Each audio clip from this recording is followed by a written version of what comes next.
think about it, cause I'm dying, baby. If you want it, you just have to take it. If you feel something, boy, you gotta tell me. Yeah, yeah. I don't know why you're stuck in me. I like what how you taste. Give me the signs, I'll take the step for you. You know I like you, baby, you know I want you, take the control. Alright, baby, alright.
GSL Super Tournament Season 1.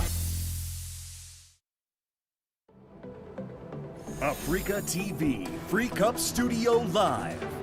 2021 GSL Super Tournament Season 1.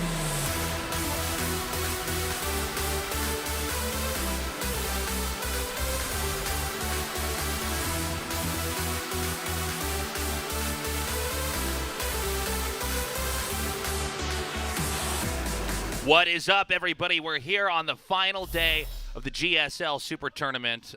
It's been a lot of fun to finally be back here in 2021, kicking off StarCraft 2, and no Zergs this time, 3 Protosses and a Terran. Yeah. We're going to see if we get another PvP Finals. It's looking very, very likely. Yep. But it won't be exactly the same 2 players, just probably one of them. Probably. History repeats, Tasteless. So, surprisingly, Dream is the Terran that's here. We obviously had a lot of great Terrans in Korea, but I didn't expect him to be the last one standing. Well, just this round of 4 in general is really surprising. Yeah. Like, you can't really get surprised by Trap. Of course, he's won the last 2 tournaments. Mm-hmm. Zest, you should never be surprised when he's at the end of a tournament. And if you are, you're actually a dummy and you're lying to yourself, which is really weird. A lot of people lie to themselves about Zest. I do want to put that out there. Well, he looks better than I have ever seen him, and there was a period where everybody agreed he was the best player in the world. He looks better than that right now. Well, yeah, he's great, but there's a lot of people that like say that he's bad. Like, oh, he shouldn't do well. It's like, no, you don't get it. Yeah. And so him being here shouldn't be a surprise. But Zoun, that's huge. A nice twist. Dream, to have some fresh blood injected in the Final 4 of a StarCraft 2 tournament. These 2 are especially really in Korea. exciting. Dream also is, of course. I mean, he's been around for a little while, but he's rapidly improved. Well, he's back more recently, I guess is the right way to put it. That's a good way to put it. He was turning into a badass back in 2011. Right. But maybe he's going to reach that now. But yeah, Zoun is kind of the really exciting guy here. This is his first Super Tournament. He just started breaking into GSL last year. Right. Sky's the limit with him. He's looking great. It's going to be 2 best-of-5s, and then we'll go to our finals, which is a best-of-7. I think this is going to be a tough one for Dream. Trap seems to have, how do I say this? He's very balanced in his approach to the matchup. He really doesn't seem to have any weak spots. As we cast his games, everything I see him do, I go, oh yeah, that looks right. That looks good. Yeah. The Dream does have, I think, a very modern style of TVP. Yeah, I would tend to agree. And it's a little bit stylistic, too. He definitely plays his own brand. It's definitely, his personality's coming out in that style. But I think Trap knows can leverage the race in the matchup, if that makes sense. And but honestly, against Innovation, that really could have gone either way. And Innovation was playing very well. But all that being said, Trap didn't look unbeatable PvT at all against Innovation. You know? Yeah. Went to Game 5. It was close. It was interesting. So. You know, Dream got to look at those games last night and this morning and try to decide what he wants to do. I'm giving Dream a shot here. I think Trap's going to win, but I would be very excited if Dream advanced here. But that would be amazing, yeah. If Trap continues on, then everything we already know is true here. But yeah, let's see what Dream has in store for us. It is fun when you have 3 players of one race, and then another player, the 4th player, is playing the solo race to kind of root for that, root for the underdog. Yeah. And I'm also welcoming the fact that this was not a Zerg-dominant tournament. I think we've definitely had enough of that over the last couple of years. It's nice to see things change it up. Nice to see all the Zergs get eliminated right off the bat. It's good to see the Zergs die right away. Yeah. Sometimes it is. So, we're moments away from starting this. Our first map is going to be Pillars of Gold. All right. Pillars, Romanticide, Lightshade, Dathora, Oxide. Pretty much what you would expect. What do you think the score might be? I think probably 3-1 Trap. 3-1 Trap. Maybe 3-2 Trap. Okay. Again, I welcome a Dream victory. I just don't think it's going to happen. If I had to choose a favorite here, I think Trap's an easy call. I hope the upset occurs because I think that would be amazing for Dream to go to the finals. But I already know that if Dream somehow goes 3-2 against Trap, what's going to happen is Zest is going to 4-0 him in the finals. You might be right, man. We're gonna be like, whoa, he's the next guy. He's the one. And then Zest just comes in and slaps him down so hard he uninstalls the game. That's how it'll go. I've seen this story, Taste. This is like, what season of GSL is this for us? Number 50? Come on. We've had so many that Actually, that's a good question. How many have we had? I don't know. Somebody let us know if you know the answer. Game start. Anyways, guys, Game 1 and the final day of the Super Tournament has commenced. This is Trap versus Dream. Africa Freaks, Trap.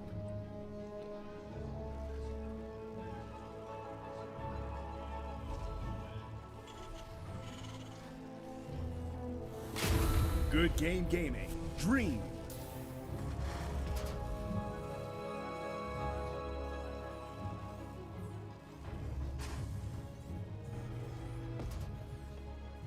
Okay. I actually just opened up the Wikipedia page, and there could be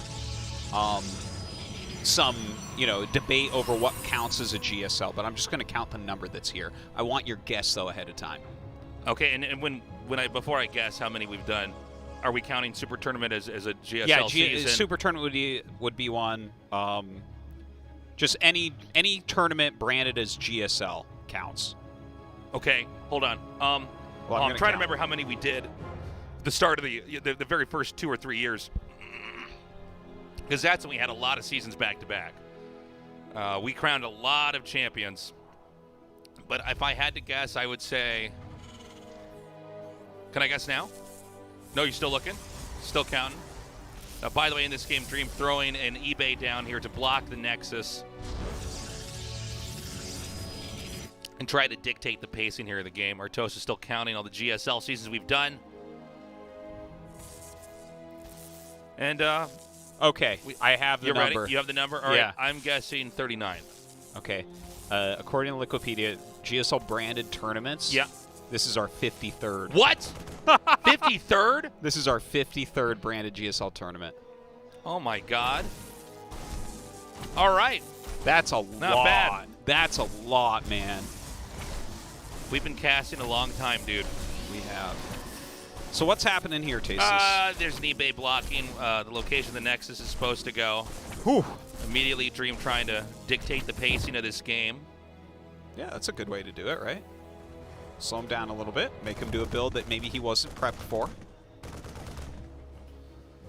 Although I don't know how much this is going to really slow Trap down here. Yeah. I mean, it technically slows the Nexus a little bit, so the command center's going to be coming up more quickly, but it's going to speed his tech up some as well. Now, there's a second barracks on the way here for Dream. Interested to see where he's going with that. Like, is he going to do a 2-1-1 type of build? Is he going to try some weird 3-raxery? You know. Some 3-raxery? Yeah. Yeah, let's see here. Just to go big picture for a little... Oh, hold on. I don't want to go big picture because there's a Zealot here with this Adept, and that really changes the math on a fight like this. Again, Adept's kill Marine's already very fast. Yeah.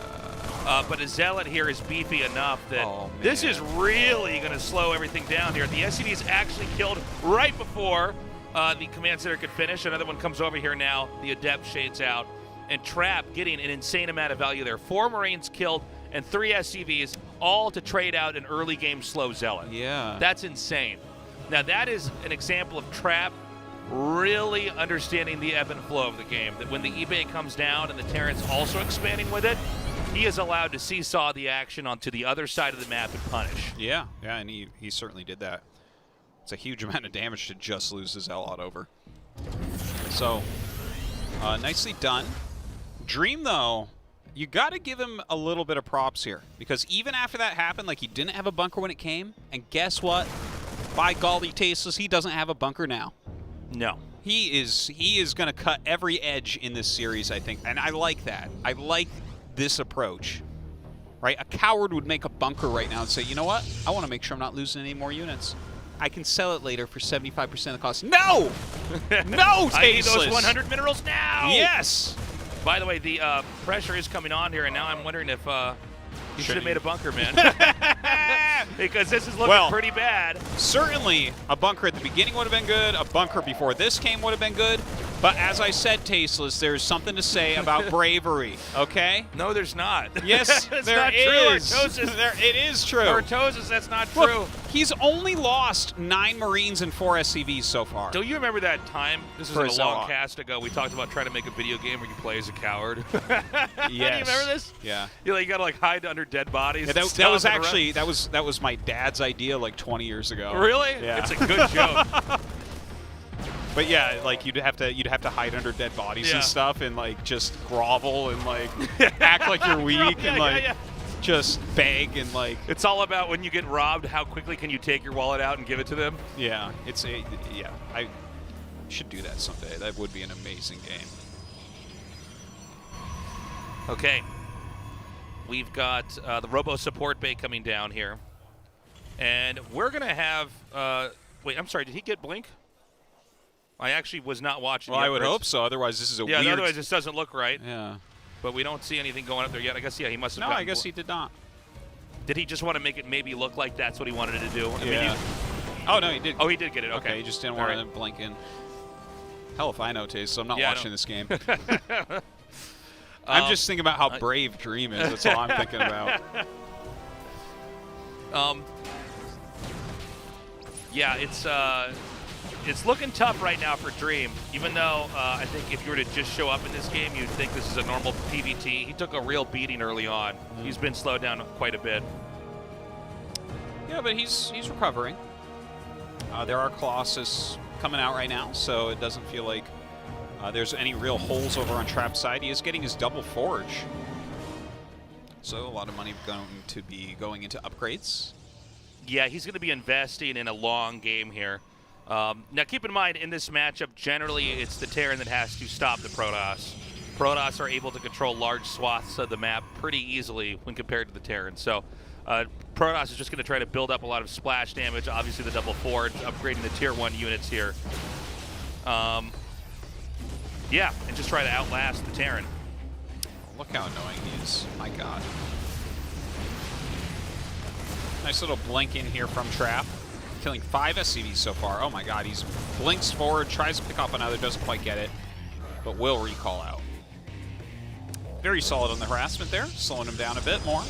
Yeah, and tempo-wise, this looks pretty ordinary in a PvT here. You know, the third base is taken after the Protoss gets his third. We see Thermal Lance is done, increasing the threat of damage to Marines, so more Marauders are going to be incorporated here into the Terran's army. Yeah, everything is actually looking pretty solid on both sides. Let's not forget, you know, obviously a lot of units did die early on for Dream. So his army could definitely be a bit bigger right now, but his army's still pretty big. It's still looking pretty strong. He's macroing well. I don't think that this attack from Trap can do too much. We'll see. I think he's just trying to melt some Marines here. Okay, Colossi pushing up here. This may be a bit of an overextension here from Trap. Big attack coming in here. Actually, Trap is controlling this very well. What do you think about that Widow Mine? Yeah. I'm going to try to dive in right into the middle of that. Kind It of was cool. a cute try. It was a cute try. Okay, the Marauder's going to stem forward here, pick off one of the Colossi, maybe get the second. Oh, he does, in fact, get the second. Really nicely done, but he has almost no units left over. Yeah, it was exciting to see him take that out, but maybe a bit of an overextension here. Protoss is going to regroup and probably try to continue to push in here. It's paramount that Terran actually keeps this third base. Yes. If Protoss forces this to lift off and fly away or destroys it entirely, it's just going to be hard to claw your way back into this game. So this moment is pivotal here, really.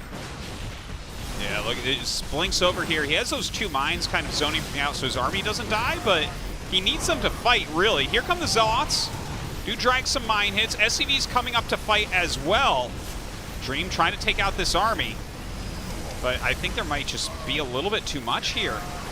Yeah, I'm seeing everything thin out here for the Terran. Yeah, Command Center's at half health, but Protoss is going to back up. I'm worried about the next warp in, though, here.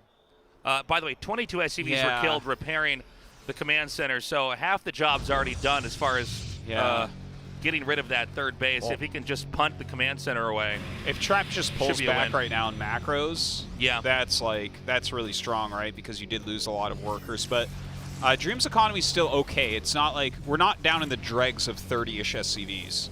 Right, when you see a Terran at this point Yeah. go down to like 35 SCVs, that's when you know the game is actually done. This Colossus is isolated. Nice save, actually. Sidesteps it to the right there. All right, trying to micro here, but I mean the Archon taking a ton of damage. Some good targeting onto the Stalkers with those Marauders. A very Marauder-heavy army, and in fact continuing to push them back, but as the Zealots come up, they ruin everything as they are wont to do. I think we are very close to the end here. We'll probably see Trap regroup, do another warp in, and then probably come in with the closer kill, wiping out this third base.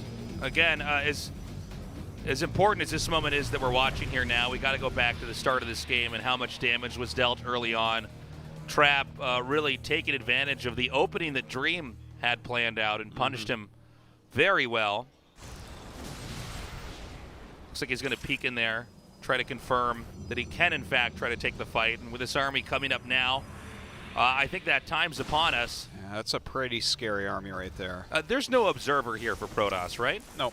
Okay. Who needs it, Tasteless? Oh, how there it many? is. Here he's coming now. He's got How many one. Colossus shots on a Stalker to kill a mine, Tasteless? That's true. It probably will eventually get picked off here. Now, there is an observer that's coming with this army here. We saw one a second ago. Okay, trying to go up into the natural. The Zealots are going to go for it and get some damage done. That will... I mean, Okay, this is is a little bit of a just too sloppy much. attack, but really it's a Yeah. numbers game here. This is just an overwhelming amount. GG, Trap takes game one. Okay. And I got to say, that was, in some ways, the most impressive game I think I've seen from him in the tournament. Just the fact that Dream came in there and tried to slow him down by stopping the expansion, and Trap immediately responded in such a way that he punished Dream so heavily. Dream barely ever got that third base out. He expanded, and by then, Trap had already mounted such a lead. He had such a strong army. Yeah. He was able to just keep the pressure on and close it out. So we're going to go to game number 2 now on Romanticide. Again, this is a best of 5. The winner goes on to the finals. I'm a little bit worried for Dream. I'm not as worried as you. Like, I think Dream still played pretty well. Like, Trap played a pretty magnificent game. But, like, you know, like, the extra, like, 10 units he lost? If he had those in the attack that Trap did, he holds it a lot better. So, like, I think it was just a snowballing effect for a lot of it. All right, guys, game 2's loaded up. Let's go. Game start.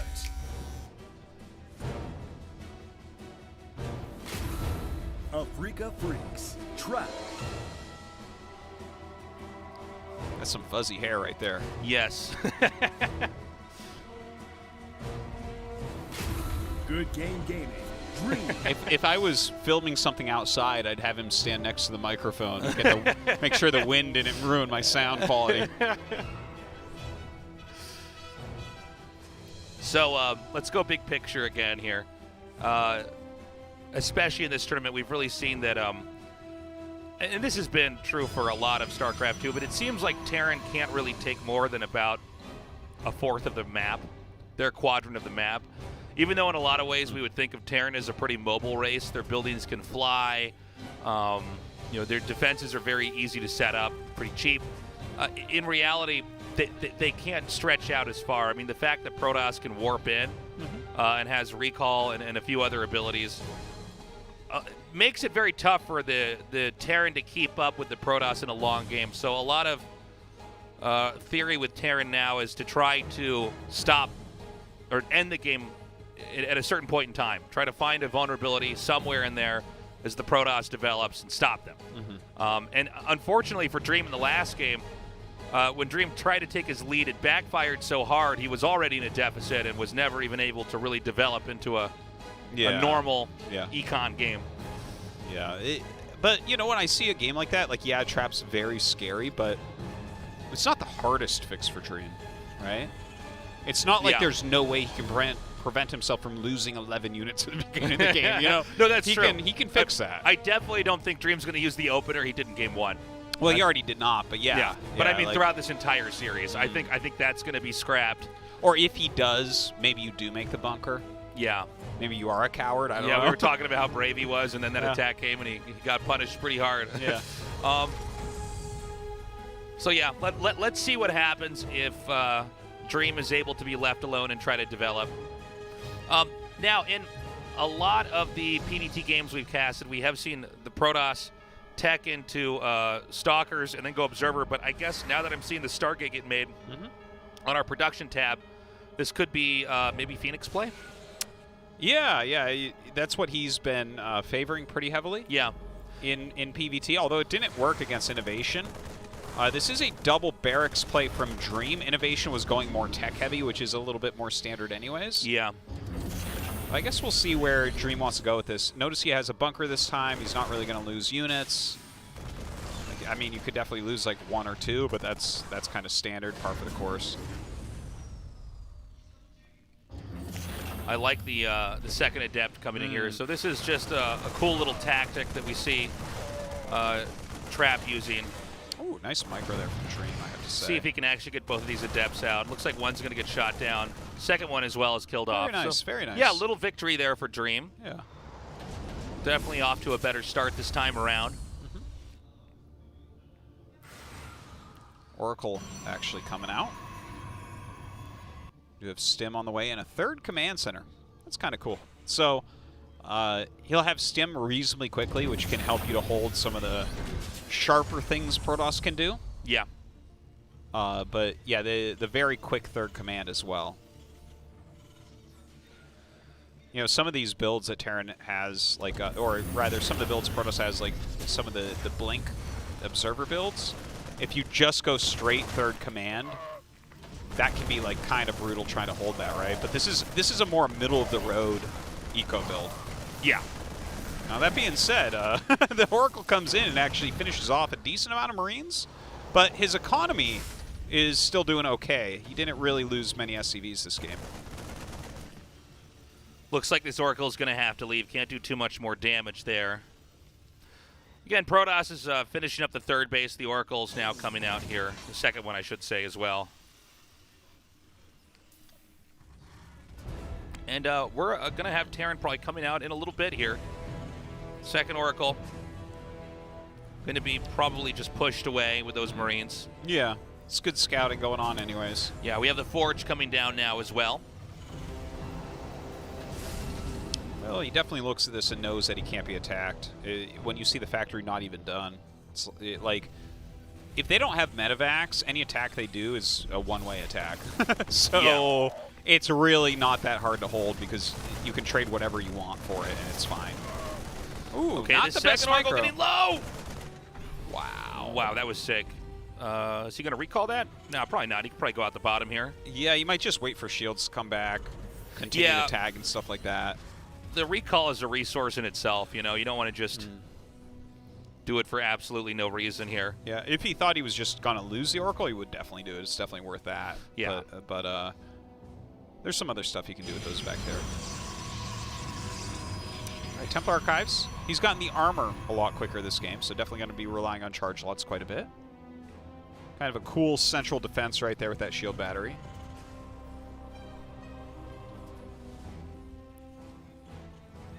Dream has landed his third command, so hopefully we'll see him send down some SCVs and get that mining.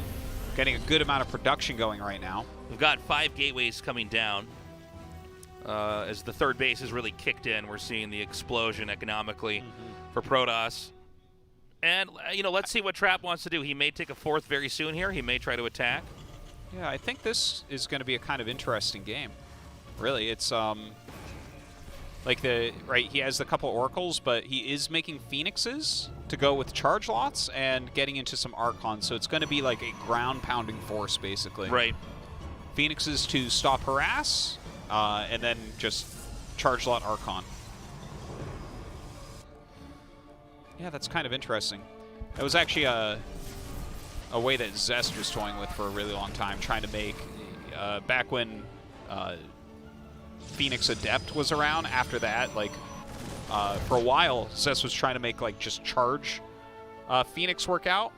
And, like, saw him lose so many games trying that, Yeah. but this is a little bit of a different take on it.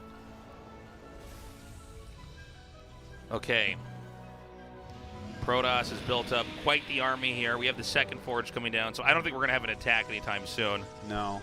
Usually, if you see a Forge making there's not going to be a push right away. Yeah, generally not. You're investing in upgrades unless you're so ahead that you're just crushing it in every possible way. Now, the one thing I want to mention, though, is the Terran army actually scales better than the Protoss army. What Protoss is making is like pretty ground pounding. It's pretty strong in some ground engagements early on. But if they both just continue in this direction that we're in right now, we're going to hit a critical mass for Dream that actually can slaughter the army of Trap. Okay. So he has to be a little bit careful. See, he's actually coming up looking for some sort of engage. He throws down the force fields because, yeah, he needs to do this. But look at this. He's actually, his army's evaporating as Dream gets more units. Dream is looking pretty scary here, and Archons are not good at retreating. That force field, unfortunately, is open on both sides. As you see the army slip through. Can this push actually go all the way across the map and start to kill Protoss bases? It's starting to look like it. Yeah, yeah. You know, that's also like the charge lot based army. There's no real splash here other than the Archons, which doesn't really count that much. Right. And as soon as you lose a chunk of it, you lose all of it. You know, it's like just a numbers game. There's no real finesse to what Trap is doing. The push is continuing up now, and I mean, this is pretty scary right now. What Terran's got. I think we're about to see Trap have to tap out. Even a mule landing here. Oh, man. I love the confidence here from Dream. Yeah, the mule drop is amazing. Awesome stuff. The Phoenix is still fighting, but I mean, there is a parade of units coming across the map, and it just seems like there's barely not enough at any one point in time for Protoss, except for the Widowmine splash. That Widowmine splash actually could end up saving Trap. That is really funny. So Trap is hanging on by a thread here. If he ends up winning after that that Manor Mule, yeah, that would be amazing. Look at that, a couple of the stasis wards going down. That would be just too hilarious. I still don't think there's any way for him to win this game, but... Yeah, I'm not sure. He's got a few units here. If he can stagger the fights in such a way, yeah, maybe he can, man. I don't think so, but maybe. Well, he's getting some more units out here. If Dream consistently throws away army across the map, yeah, I guess it could flip on its head. But his upgrade's looking pretty strong. He's about to have 2-2, starting his +3. He has Ghost coming out. The army of Trap is not really all that great. Well, that is true, but... He's got a good SCV count, probe count. That's true as well, but, I mean, I'm a little bit worried here for Dream because, again, had that Widowmine splash not killed everything, I think we would already be talking about Game 3. And honestly, like, I don't want to project, but I do wonder if he had not Manor Muled, if Trap would have left. When someone Manor Mules, it's like one of the rudest things you could do. You know? We don't actually see it really anymore. Yeah, because it's so incredibly rude. It's so, yeah. It's it actually just makes you feel terrible. The Manor Mule is sort of like teabagging and RTS. You know, it's one of the. There's actually a lot of ways to insult somebody in the game, but that is one we saw a lot in like the first 2 years, and I think it sort of went away because it's, you know, all these guys know each other. But I mean, Dream in this moment trying to assert his dominance. Yeah, and he is whittling it down. A couple of mortals coming up. Look how many mines are out there. I think he's still just got it. He's got to get a War Prism with his army, by the way. If he can micro these Immortals, it's crazy how much damage he could do. Oh, that's a misclick there. Overextended. Yeah, he's got the bushes there screwing up his vision.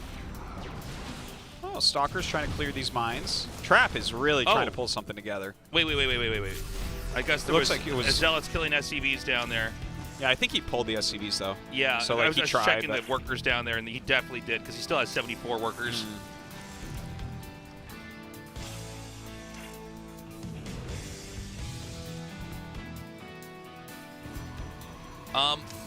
Again, this fight is getting very, very close.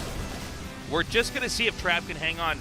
He's behind. Dream has not been able to finish the job. I love that. Phoenix coming in there. Oh my Again, God. the Widowmine splash damage. Beautifully done.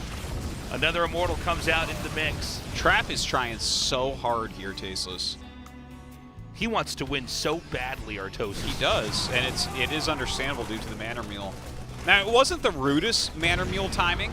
Yeah. The rudest timing is the millisecond you know that you have the game, which would have been as he cleared the first Protoss army. If he had Manor-Muled there, I think Trap would have had to get up and punch him.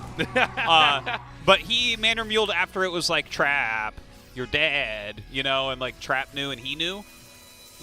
By the way, the which is the second rudest timing. supply here for Dream is catapulted ahead, so he just has a much bigger army. But Trap's been very resourceful with how he takes his fights. For instance, in that moment, none of those Widow Mines actually connecting. There's been a lot of misplay with Widow Mines on the Terran side of things. Yeah, he's playing very sloppily. Ooh, very bad force fields there by Trap. Trying to make sure his Zods can't all connect. Yeah.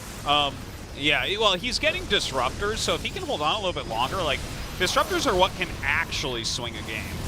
Look at that. 4 mines with 1 Disruptor hit. But so many EMPs coming down, he's just flowing through. More Zods being warped in. Is Protoss about to die here? He's been about to die for minutes. Yeah, but I mean, it's just, I guess what I mean is GG going to get called? There it is. Dream takes game 2, tying this up 1-1. A much better performance from Dream. Dream needs to turn to Trap and give him the finger right now to really finish that game off. No, that was, I love seeing the Manor-Mule, though, in a professional tournament like this. I actually have not thought about Manor-Mules when we cast it a while, and then it came down. Yeah. I'm like, oh, that's right. Yeah. We just don't really see that anymore. So we're going to go to game 3. We're going to find out which player will take the lead. Again, this is a best of 5, and the winner of this goes on to the Super Tournament Finals. Let's see what happens on Lightshade. All right. I like that it's tied up. Makes it exciting. Anything can happen from here. It's a best of 3. All right, our players are now in the lobby. They are ready to go. It's 2021. GSL is back. Thank God. And we're going to decide who is going to be our first finalist. Will it be Trap, one of the 3 Protosses here in the Super Tournament that's left, or will it be Dream, our only Terran? Okay, the game is now loading up, guys. Tell your friends to join us here as we're on the last day of the GSL Super Tournament. Game starts.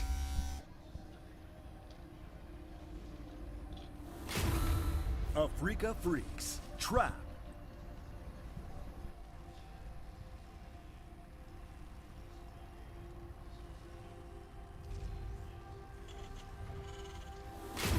Good Game Gaming, Dream.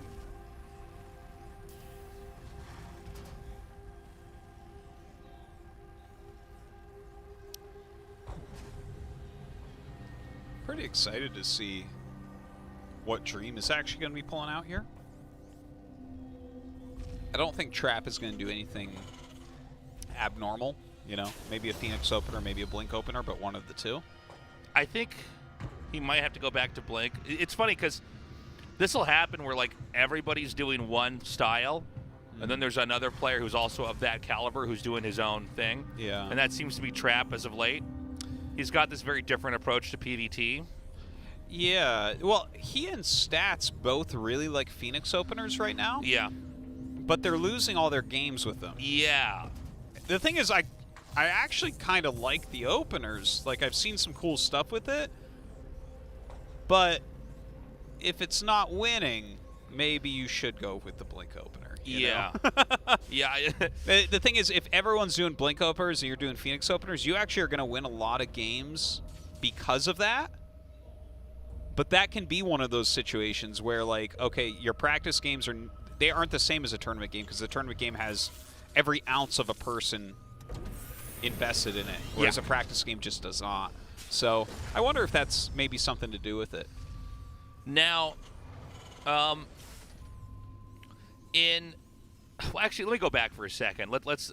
The thing that I like about the Stalker, and by the way, this is not to say that one's better than the other. It's just the ideas and kind of the spirit of the build itself, the idea with the strategy. Stalker build is intended to control the Terran. You know, you're dictating. If they're not playing by your rules, if they're not doing your dance as well, you punish them. Yeah. And you're also taking advantage of the fact that Stalkers are such microable units early on. Stalkers are better than Marines when they're fighting, and the Marines aren't in mass and stemmed up. And Stalkers are also faster on foot, and with Blink, they're even more mobile. Yeah. And so you're really controlling the game. You're actually forcing them to make tanks. There's something to be said about that. You're controlling some of their tech. Occasionally forcing bunkers as well. And then you're expanding behind it. What we saw before with Trap and Stats is a very different idea, which is you get Phoenixes, which make you overall kind of safe from drops, able to pick off scouting units here and there, and you're just sort of playing a macro game. You're not very much in the Terran's face, and that's not bad. It's a different way to play. But it's not working against these very good Terrans at times. Like, Dream was way scarier in a game where he was able to be left alone. So far, that is definitely what we're seeing. Now, he did hide those Hellions, so the Shade finishes up, and he's going to be able to kill off these Adepts. It should be noted that there is a proxy starport making a medevac to drop off these Hellions, and then, of course, this proxy Stargate going to fly in with the Oracle. Zaps an SCV, grabs him, another SCV going down. It's pretty solid damage so far. Yeah, so far so good here. Even going to take out some Marines. I think you can actually get that last Marine. Yeah. You're about out of energy now. Now the 3 Hellion drop's going to come in here, and this could be suddenly even everything out. Actually, I'm sorry, there's 4 Hellions here. Dude, he's getting some serious damage. Like, probes stand to fight to try to block because there's no units in here. But look at that. So many probes getting fried. Okay, this is getting out of control. Yeah, yeah. And another volley here. Keeping 3 Hellions alive. 14 probes The dead. damage is not done yet. Oh, my God. 15 kills. Can we get any more? I guess that's the end, but that is a lot of hurt. That certainly is. He's still making oracles, so he's going to try to dive in, I think, and get some more. He's got 3 oracles ready, but we're about to have a Viking out. Is he going to be able to get that many workers? Protoss economy really shattered here. All right, here we go. He's going to fly in, see what he can get done in that main mineral line. And 3 oracles is scary. That's one-shotting for everything. Yeah, it's almost overkill, and depending on the unit you're targeting. But oh my God, with the Adepts, oh, this could be too much. Well, he's going to fight with those SCVs now. Yeah, and he's going to lose a lot of them in the process. The Shades get. Well, he might even want them to go up. I think most of his SCVs are down here. Yeah, you're completely right. It messed up my play-by-play, but yes. Okay, well, he kills a hell of a lot of workers, too. Okay, so this is a really dramatic early game here. It's 35 probes to 25 SCVs. Oh, he's going to get all the oracles there. Okay, where is this game going to go? He's starting a 3rd command center. Yeah. Protoss has started the 3rd base. Nothing else coming out of that Stargate for now. 39 workers against 29 probes right now. So SCV versus probe. Trap definitely with the bigger economy. Not much as far as an army goes. Like, even this medevac drop is very scary right now. Even this Viking is very scary right now. 2 shots probes. Let's go. More worker death. Yeah, more probes dying. Look at that. Well, this. Look at that. Oh, God. What is Trap doing? Oh, he's harassing with Adepts back on the other side. Oh, my God. Yeah, our observer can barely keep up. Oh, God. Oh, my God. Look at this. He's trying to chop through that shield battery energy. Shield battery really saving Trap in that main base, but 8 more probes have, in fact, fallen. Okay. The shield battery is wrecking this drop. The shield battery really changes the tides of the fight. Yeah. Okay, so wait, where are we at now? They're almost even on workers. Yeah, they've killed very similar amounts from each other. So for all the blows exchanged there, we're sort of in the same spot. I will say that Protoss has had the 3rd base up for a while, although how many probes? There actually are not probes mining at the 3rd base. Yeah. They started their 3rds at the same time, just the command center obviously is going to float. Right. I tell you what, Tasteless, I actually think after all of that, Dream is ahead. Yeah. Think so? Yeah, I do think so, because I think you got to look at what's going on upgrade-wise. Like, we have Charge and +1 Armor both started for Trap, but that's it, and he's still making Phoenixes. And the Phoenixes aren't going to scale as well as everything else that's going on, right? Look at the production tab here for Dream. He's going to explode his army now. Like, he is going to get a lot of units really quickly, and we don't have Blink, and we don't have Charge or anything like that. So I think he's going to hit that critical mass that's going to be very hard to deal with for Trap.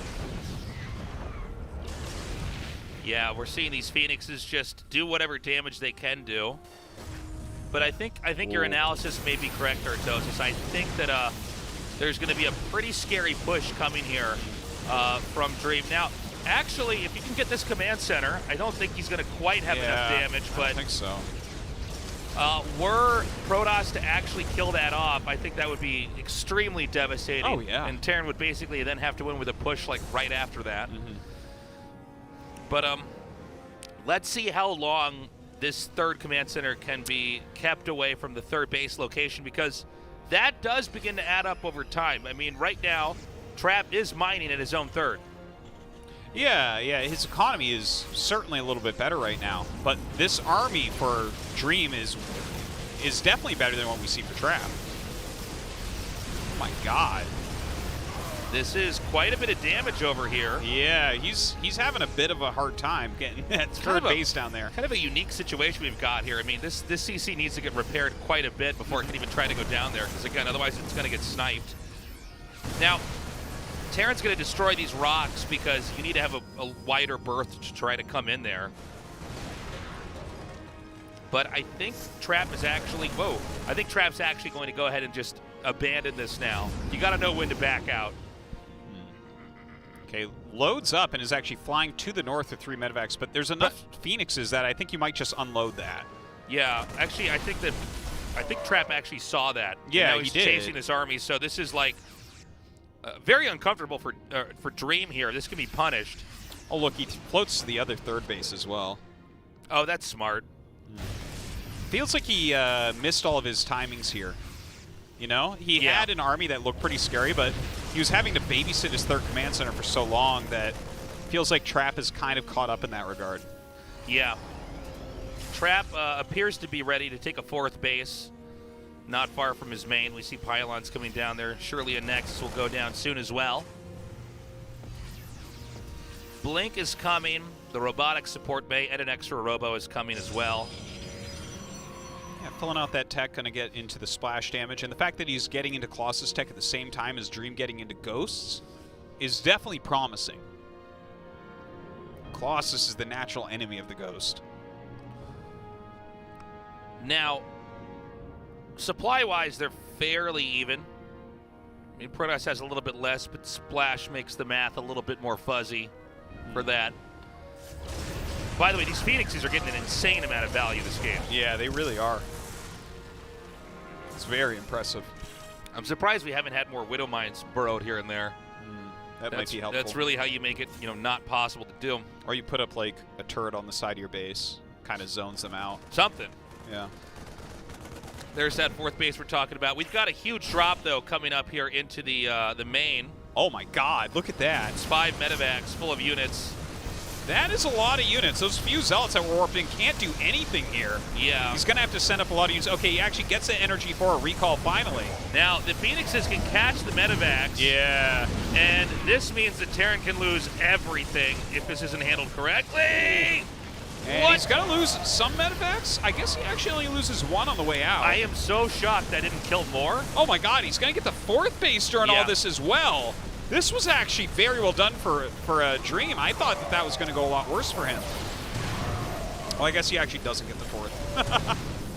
Trap too quick coming back down. Yeah, Trap closing in now. Force fields. It's funny. Trap's had a lot of bad force fields today. Yeah, they haven't looked super hot.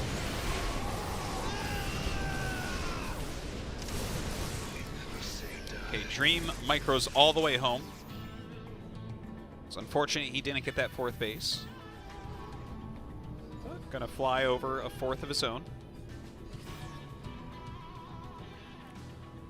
All right. He actually leads by 10 workers. He does, yeah. Protoss is going to try to come down here with a push. Terran may be in a pretty bad position. Obviously, getting rid of that gateway down there is important, but this position... Well, wait. Why is Colossi over there alone? Yeah, not so sure. Some good EMPs going down, but this Protoss army is really large. Yeah, and a lot more Archons are coming into the fight here as well. The Planetary's not set up yet. Yeah, and so it's just workers and Marines and Marauders fighting this. Time to turn around. Yeah, that's an overextension for sure.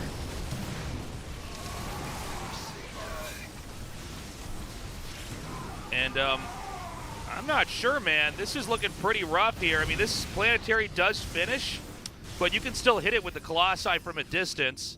We're seeing some more Archons will be morphed in over here. Can you actually dive on this? I don't think so. I don't think so either. I think that's the worst thing he could do right now. It's better to roam, pick at the edges, refill your economy. This is really a game that can go either way. Throughout this whole thing, it's a very neck-and-neck fight. Yeah, I think it's slightly trap-favored right this second. I think so. But if he does a poor engagement, Dream could eliminate this army. This is a very important spot to hit. Oh. And I don't know that Dream can actually control this fight very well, because you just circumvented the Planetary entirely. And look, he just holds positions up here. He's going to inch in. Yeah, that's hard to do anything against. And now you can control the bottleneck here, where the reinforcements come out. I think Trap is about to end this game. What a great TVEP this was, by the way. Really impressive stuff. All right, going to stim up here and try to do a little bit of a flank. Good pickup there from Trap, juggling these Colossi a bit. I think he's just got it now. Yeah, that's game GG. Trap takes game 3 and now takes the lead. All right, he'll be on match point from here on out. Looking very strong as always. Again, I feel like Dream is looking good as well. Right? Like if Trap hadn't done that really clutch counter with the 4 Adepts and 3 Oracles, Dream would have been way ahead after his Hellion draw. Yeah, that's true. Dream looks good, but maybe not good enough. Trap really knew how to take that fight. He was very patient. Now we're going to go on to game 4. That'll be on the map Death Aura. I'm hoping we get a game 5. Yeah, that would be really nice. All right, Death Aura. Let's do it. Let's see if Trap can finish off Dream, or can Dream make this an even series once again? I don't know, man. I want to have a game 5. I want to see this go on, but Trap is looking untouchable. Our game is now ready, guys. Let's continue on and see if Trap moves on or if we have one more match after Game this. starts.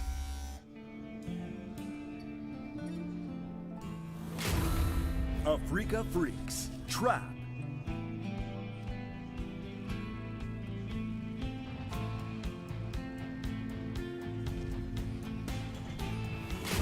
Good Game Gaming, Dream.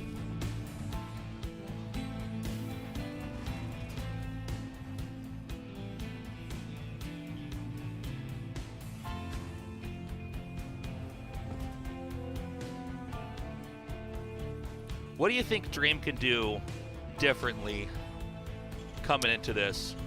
Because he looks really, really, really strong. Yeah. It just seems like Trap knows how to bob and weave.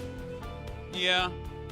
I think that Trap is getting a little tiny bit of crucial damage done in the early game. The first game was definitely like some snowballing upon killing those units. And then that third game, right, he did quite a bit of harassment, did that dive to kill SCVs afterwards as well, but that was kind of a build order thing.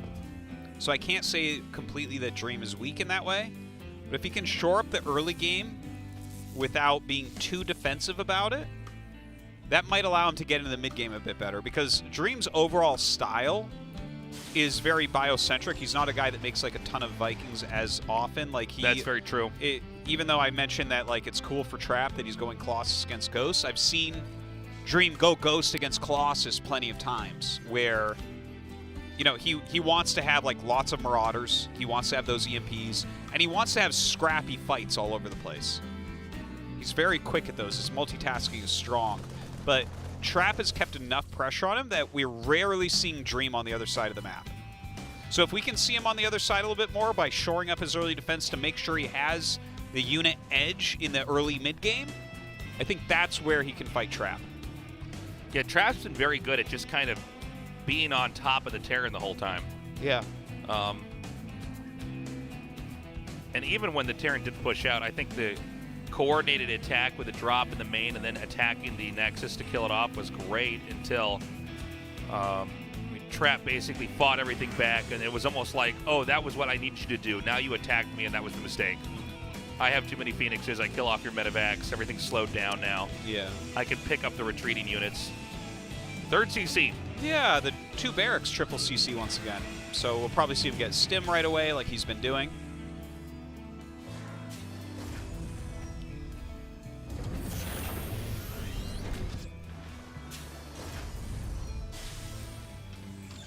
It is a blink opener. Yeah. The fact that it's a blink opener, I think that Dream will probably be a little bit more comfortable playing against this. I think because you might it is be so right. popular. Yeah. Yeah, this is, I think, most common in Protoss versus Terran.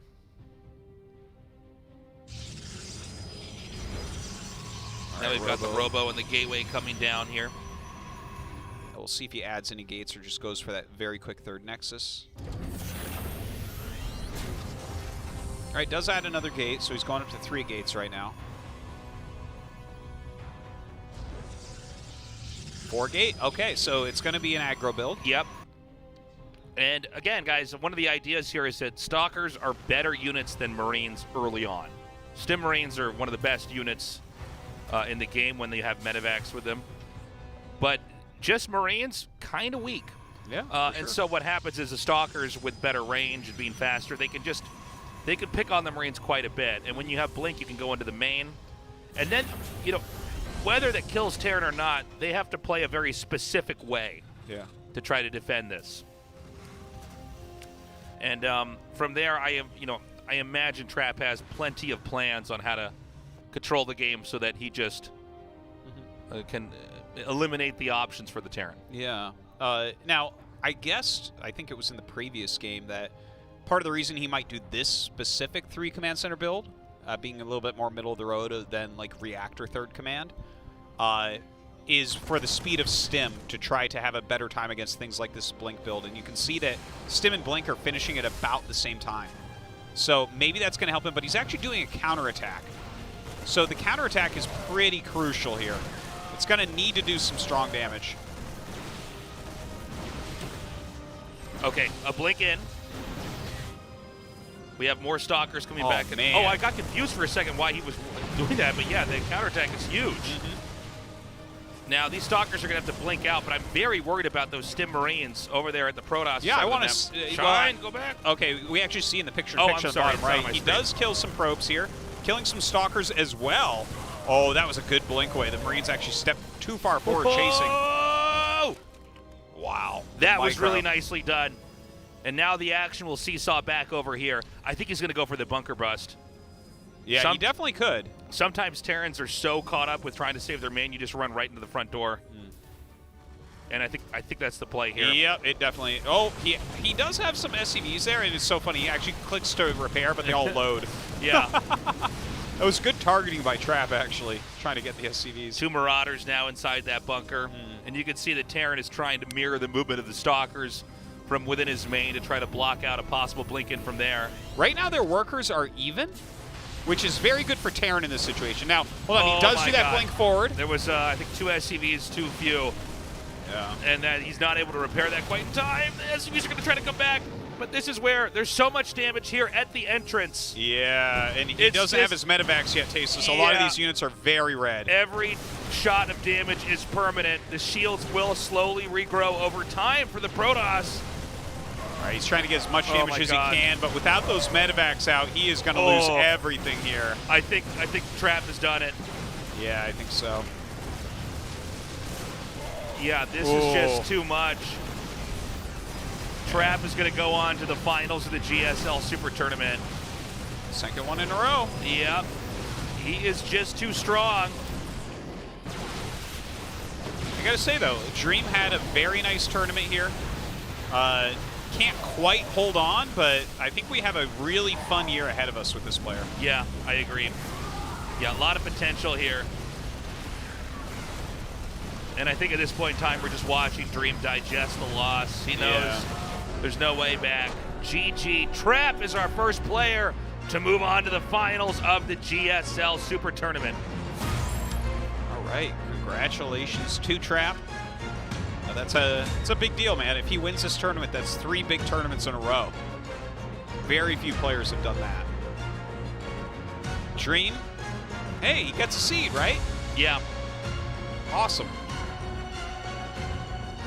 Well, I look forward to seeing Trap play here. He is a Terran killer, for sure. Now it's going to be a matter of which Protoss he ends up facing off against. Yeah, and actually both of them are PvP killers, Zest and Zoun. So I think he would probably rather not play Zest if I had to guess. Well, that's going to be a lot of fun. Guys, we are going to go to a short break.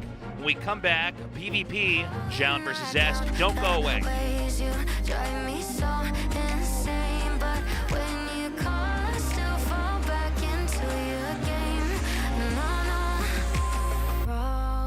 Still be right. People wanna tell me all the time that someday my prince will come, but if this ain't loving, I don't want it. I don't want it.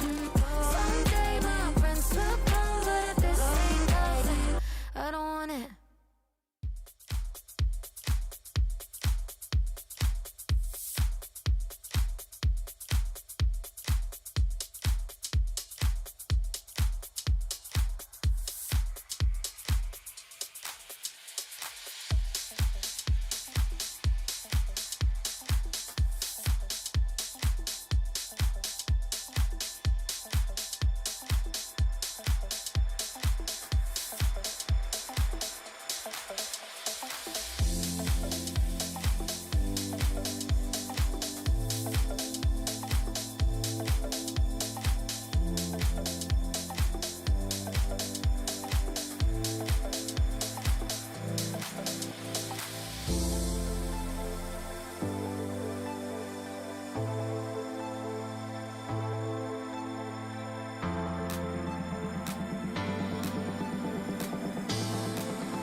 울트라 기어로 부드럽게 이긴다. LG 울트라 기어 게이밍 모니터. 울트라 기어로 선명하게 이긴다. LG 울트라 기어 게이밍 모니터. 고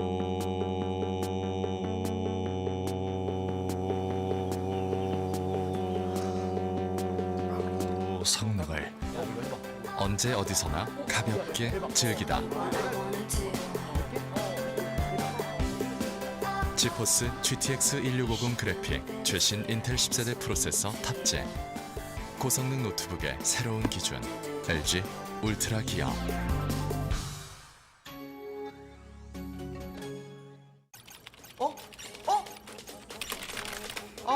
또 졌네. 벌써 포기하게? 아니 이번 시즌은 꼭 다이아 찍는다며. 아 그럼 빨리 달려야지. 달려 뭐해. 꽂혔다면 쏟아버. 인생 직진 음료. 핫식스. 이상한데? 그렇게 작아. 너무 안 보이는데? 보이지가 않잖아. 쓸 수가 없는데? 저거 키워보라고.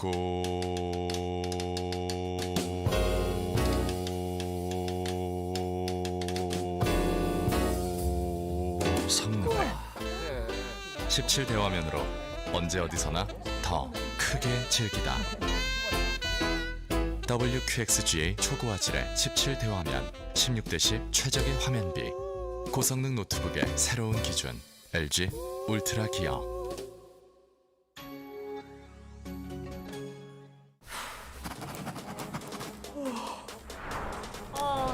이번에 장학금 타면 노트북 지를 수 있어. 그러니까 조금만 더 힘내자. Let's go.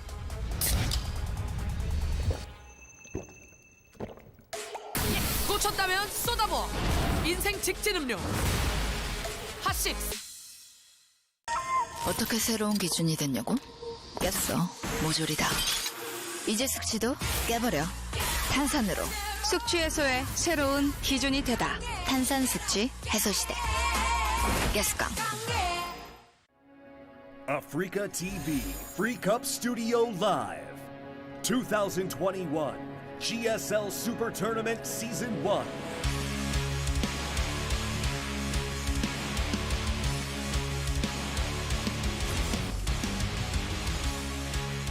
Welcome back to the GSL Super Tournament. We've eliminated the last Terran. The Aliens won. Yeah, and they'll continue to win for the rest of the night. With their telepathy and their lasers and their warpins, it was to be expected.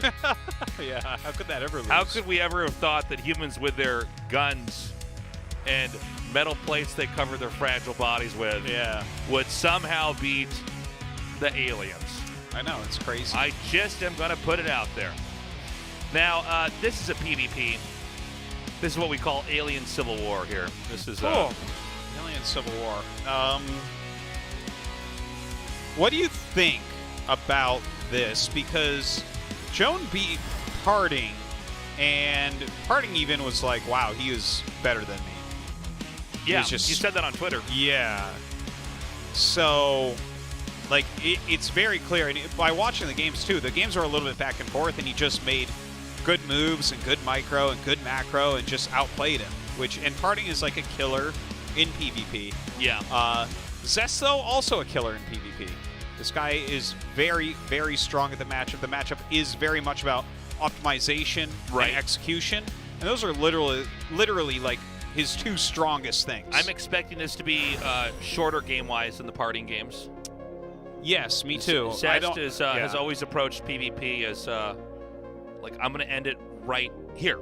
Yeah. Or I'm going to try to do this and flip the game that way. So, and I mean, I'm fine if I'm wrong with that, but if I had to guess, I would imagine something like that here. Sure. But honestly, I don't think we've ever seen these two guys play. I'm trying to imagine what the games look like. I'm not totally sure. Yeah, well, I'm unsure what Zoun is going to try to do, but Zest, I've seen so many Zest PvPs that I'm like, yeah, he's going to have really good micro with whatever he tries to do. And he's going to have as many units as he can have at the moment. I feel like Zest is going to take this one down like a 3-1 or a 3-2. I think you might be right. But this could be, you know, the new era. The Zoun era. It might be. He might end up taking this whole tournament. We're going to see. Our game is loaded up, guys. Let's go. Game start.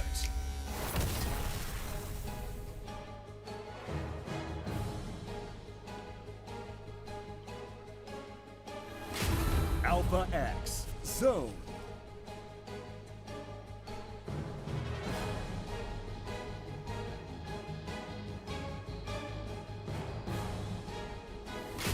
Raise Your Edge Gaming, Zest.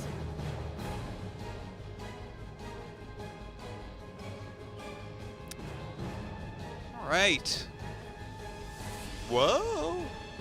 They're both... Oh, wait, what was Yeah, there's another that? probe out on the map. Okay. Let's see what he's going to do here. This is Zest's probe. Yeah, so he's going to block any possible Nexus, make his opponent tech up, right? No, I maybe think- just steal a gas. Is this a Nexus first straight up? Oh my god. So it's a gas steal, and then it looks like it is a Nexus first because we're almost to 400 minerals. He didn't get the gas steal down.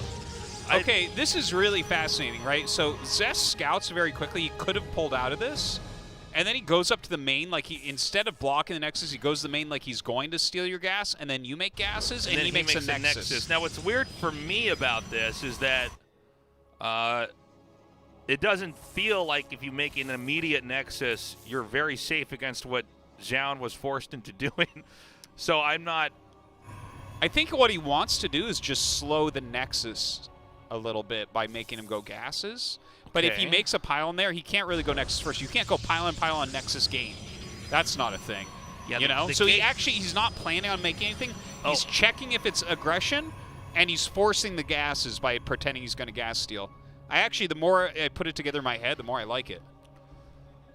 Okay, I just want to see then, is there going to be a strong counterattack from Zoun that could make a fool out of Zest? Well, I think that maybe the problem would be that when people do this type of build, like a Nexus First in a PvP is an extremely prepped build. He's going to know, like, these are the things that people do against it, and this is how I stop them. It's not like he's just like, you know what I'm going to do today, Taze? This Yeah. is a build I never did! And then he just dies to whatever Zoun takes out, right? That's not going to happen. This is planned. Yeah, but I mean, also basic RTS theory would tell you that, you know, someone who expands super fast is always going to be at risk against somebody who's invested more into an attack. So Well- I want to see. Well, if he- you opened with an aggro build, yes, I would say that's right. Yeah. But he wasn't opening with that, right? He was thinking of going for an expansion, so it's not like he was already ready to do this. Well, this is going to be an extremely aggressive Ooh. attack here. We have the Adepts on the outside Yeah. here attacking this battery. Now, there's a Void Ray inbound and probably a second Void Ray after that. Yeah. More Adepts are coming down. A gateway's put here and a battery. I mean, at this point in time, Zoun is very much so all in. Yeah, he is super all in. It is a Void Ray all in, but Zest is going to go Void Ray defense with Stalkers behind a wall. Okay, I love that he's targeting that. This was the right play by Zoun. Yeah, Zoun with, oh, great block. Beautifully done. Yeah, like he was working on that shield battery already, so I think Zest already knew that was what was coming. Now, I mean, he's got his own Void, and he's making a lot of shield batteries.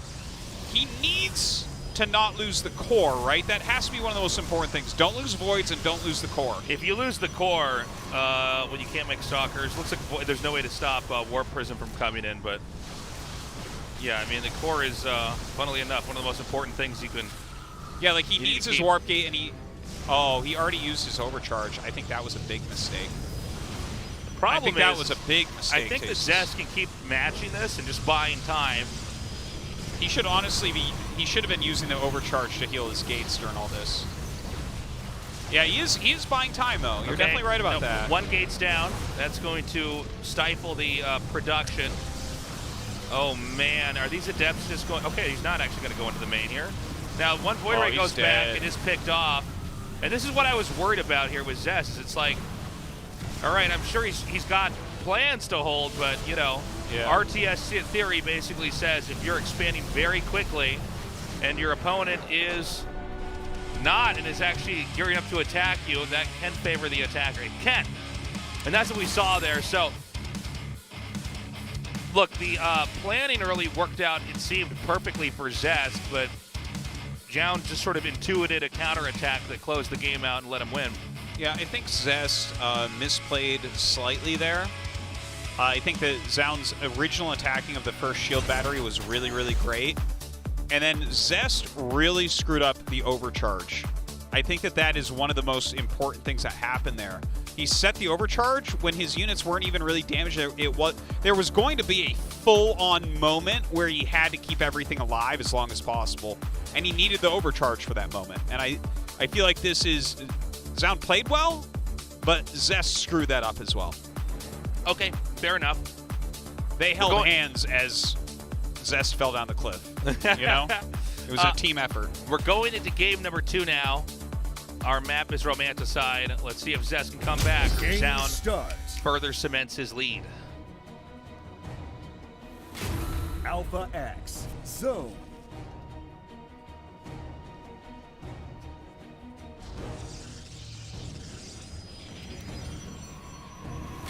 Raise Your Edge Gaming, Zest.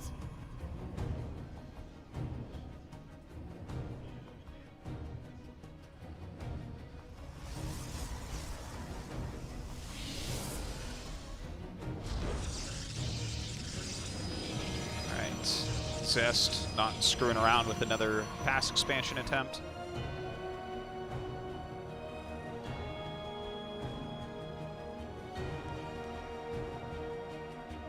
I knew the games were going to be short. I didn't expect it to be like that last one. Yeah, but that was fun to see. I think the rest of the series, as long as Zest stays alive tonight, I think the games will be relatively quick. I think so. Keep in mind, guys, Trap, the person already in the finals, is watching these with a lot of intrigue. Yeah. A best of 5 requires quite a varied play, especially in PvP. And then to go with that best of 5 into the finals, which is a best of 7, having given out a lot of your play style and a lot of your ideas, that can be tough. Yeah. On Jones' side, like, he definitely has things that he's shown us that he prefers, but he's played much more reactively against Parting and Zest's game 1. Yeah. So I think it's almost harder to read what that series would look like for Trap as it would be with Zest, because Zest is normally the instigator. He's in the driver's seat a lot of the time. So we have a proxy pylon out there. Yep. They're both going 2 stalkers at the same time, but that proxied pylon out on the map is a nod to some type of activity coming very soon. And in this case, it's going to be an Immortal push, excuse me. The Immortal push is very, very tough to deal with against anybody who's modestly expanding. Will he scout it, though? There's a possibility that he will. Well, it's in a funny spot, right? It's kind of like right out in the open. Yeah, it's pretty close. But I think because of the way this map is shaped, a lot of people are tempted to scout the upper right. There's a lot of area there. And there's some brilliance to what Zoun's doing, because this is just right there. You know what I mean? The hidden tech metagame in StarCraft 2 is so advanced at this point in time. Yeah. And he's even sitting 2 stalkers in that bush. Yeah. To try to catch anything that comes out. 3 sentries. And double shield battery from Zest. Okay, so did he actually get in vision range of the Nexus? I don't believe that he did, but the fact that he has 2 shield batteries... Yeah, okay, he did see that there was no Nexus, I think is what the observer's showing us there. So he knows something's up. So the Immortal is absolutely devastating to Stalkers. This is just such a powerful unit, so he's going to have this up in the front here. And the sentries can buy time. Yeah, he might be able to, like, carve units off with 3 sentries and 4 stalkers. If you get, like, 2 units to 3 stalkers or, like, a stalker and an Immortal away from the rest, you can kill them. Now, when you see the sentries out like that, you need to wait for a War Prism. If you don't have a War Prism, you're not going to be very safe. Yeah, and now he's got the Adepts as well to try to screw this up for good old Zest. These Adepts just get in. Oh, man. He actually just lets it happen. Now, 2 Adepts can one-shot probes. I don't know if this is the plan that Zoun had coming in here, but when he saw the opening, he went for it. Yeah. There's still pressure over here at the front. And this Adept is actually going to shade back out and meet up with the rest of the army. That War Prism needs to pick up the Immortal, and it does. Yeah. And honestly, for Zest, I like killing the 2 Adepts for 3 probes. I think that's totally reasonable. So all he really needs to do right now is hold on. It's okay to lose a couple probes during this if you can keep your army alive and reduce the power of theirs a little bit. Right. Now, Zoun needs to end the game. It's, oh, I love the fake Immortal there. Look at that. That's going to soak a lot of damage. Yeah. And when fights are happening this fast, it's hard to know, but he is targeting the correct Immortal and basically ignoring the hallucinated one. It's taken some damage here, though, Yeah. so definitely has done some tanking. Oh, he loses the real Immortal. Yeah, which makes this Warp Prism basically useless right now. That unit is there to juggle the Immortal away. Adept's coming in here, and Adept Shade does block another Shaded Adept. Again, if our Blue Protoss doesn't kill him with this push, then it's over. Pretty much. I mean, right now, all Zest has to do is last. Now, there is a Disruptor coming here. So he's going to fly in with the War Prism and try to take any kind of fight he can. Just try to buy some time. Maybe he kills a pylon. This supply blocks the other player. But when the Disruptor comes, you have to remember there's not a lot of space to move around in here. So a very good Disruptor shot that's coming out now. You see it there. That could just break open Zest. Yeah, and he's getting another one as well. So this here we go. could be rough. Oh my God! Well, great shot. Yeah, and there's more coming from there. I think he's got it. I believe he's got this. There are Immortals here. Yeah, there are a couple. For Zest, he is barely hanging on, but he's now pushed down into this area where his arc is just better. Ooh, he does use the overcharge. Great pickup there as well on the Immortal. The Immortals are doing insane damage, but there's going to be another disruption shot coming out. Oh, it's a big one too. Yeah. Oh, loses another Immortal. Just unable to keep them alive. Another disruptor coming up. Yeah, that's this going to one be for the Adepts, and that should be game here, as Zoun now is going to be up 2-0. The other Immortal falls as well. GG. Damn. He is a killer, man. Yeah, he is just looking... Even busting out the aggressive build, killing him.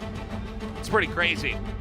I thought Zest would look better, but right now, Zest is unable to stop anything that Zoun tries to do. Yeah. Let's keep in mind, Zoun just beat Parting yesterday. He's 2-0 against Zest. He seems to be a Protoss killer. He might meet the ultimate match here in our finals. We already have Trap waiting for him. Yeah. He's an all-race killer, Tasteless. He has just become so good. And this is great because this is new blood injected into the scene. Yeah. We have not had this guy around for very long. We need a new championship-level player. So what do we have, like 6 players that can win a GSL at this point? Yeah, but 4 of them are Maru. The other 2 are TY. It's like so stupid, you know? Yeah, that is a problem. All right, Death Aura for map number 3. Zest needs to come back 3-0 because if Zoun wins one more game, he moves on to the finals. Game start.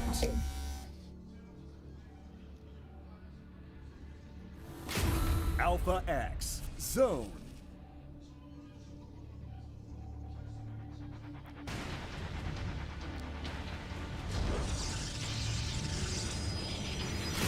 Raise Your Edge Gaming, Zest. Look, man, I love Zest, but I'm hyped for him to get sent home this game. I want to see our new Protoss rise to the top. I mean, he looks so strong here. Yeah. He looked great in GSL this year as well, this past season. He's cannon rushing. Oh, yeah. He's forge first. Oh, he's the guy we need, man. Yeah. The reactive macro games, the proxy robos. This is like the cannon rushes. It's like God of War where you kill an enemy and then you get their powers. Yeah. Like he killed Parting, so now he has the cannon rush ability here. That's right. Yeah. Okay, he's going to get the wall up. Okay. That isolates the probe. Yeah. Forge going up here for Zest as well. It is pretty standard right now to get your own cannons. Needs to stop that. Yeah, you don't want the probe actually getting up here. He's going to build a cannon in this little nook.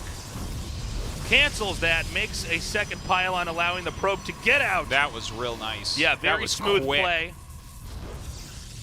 A second cannon comes down here on the outside. 3 probes attacking that. Well, that gets his probes off of this probe, which I guess is very useful. Yeah. And Wait. that ends up finishing. Now he's going to make a cannon where that pylon was. Okay, down comes a Zealot. Now that will force a cancel on the cannon, but again, it's all to just draw attacks away. Yeah, the defensive cannon has gone up, so he's not going to die to this. Zest is going to live. Now, I guess he wants to bank the rest of his minerals to have cannons over here. Yeah, he's going to try to squeeze He down. gets through. Oh, it gets through. Man! Down to the wire there. And there's 2 cannons there. I take it back. Zest No, he's might going to win. die. He's going to win. One of the dirtiest strategies in the game.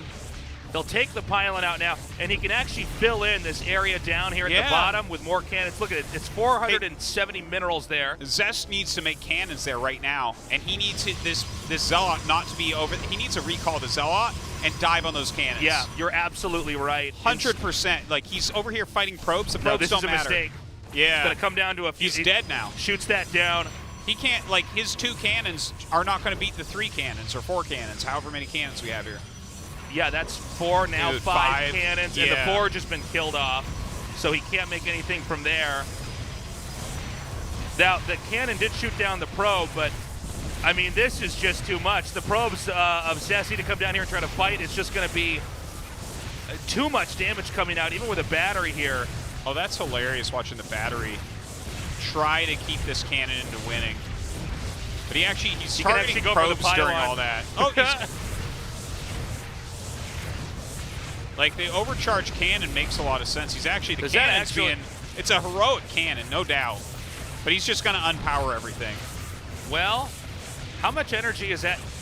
I've never really seen this before. No, I've never seen anything quite like this. So I guess that keeps that building alive.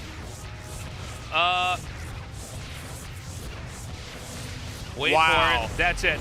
Lights out. Dude, now that was a PvP right there. Yeah. Okay, Zest is eliminated 0-3.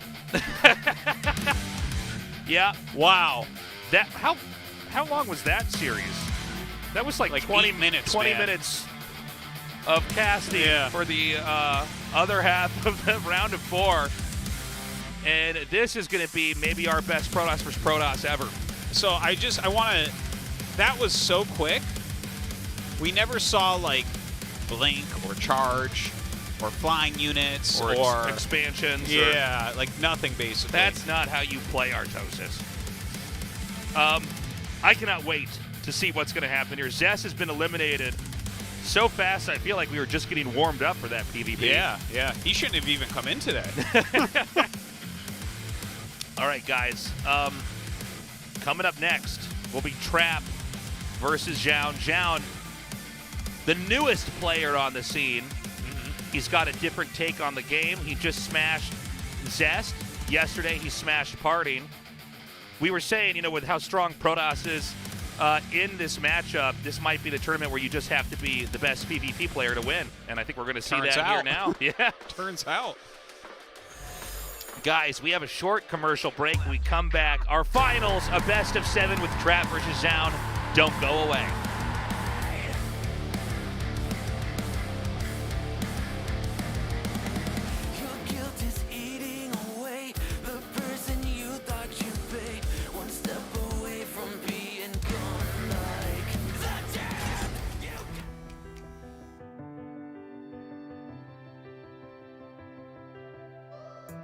Frozen in a crowded room full of strangers. Where are you, my love,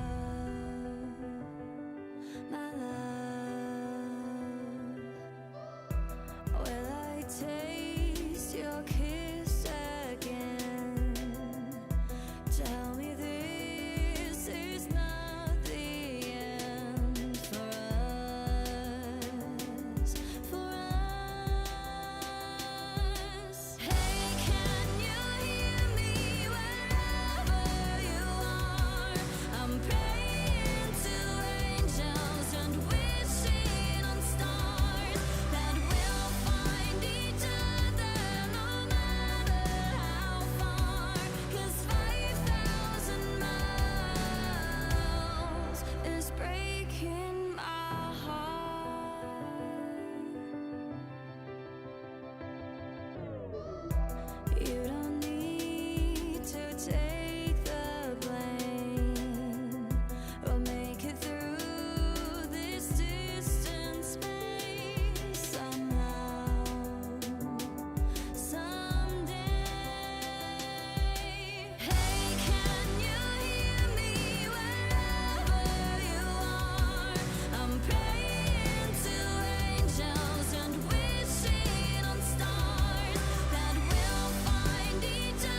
Hey, can you hear me wherever you are?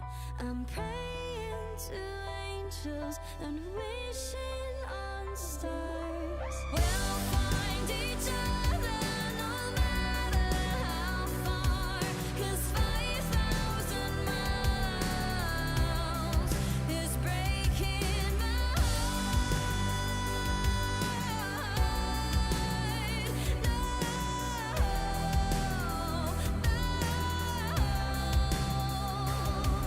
that we'll find each other no matter how far, 'cause 5,000 miles is breaking my heart, breaking my heart.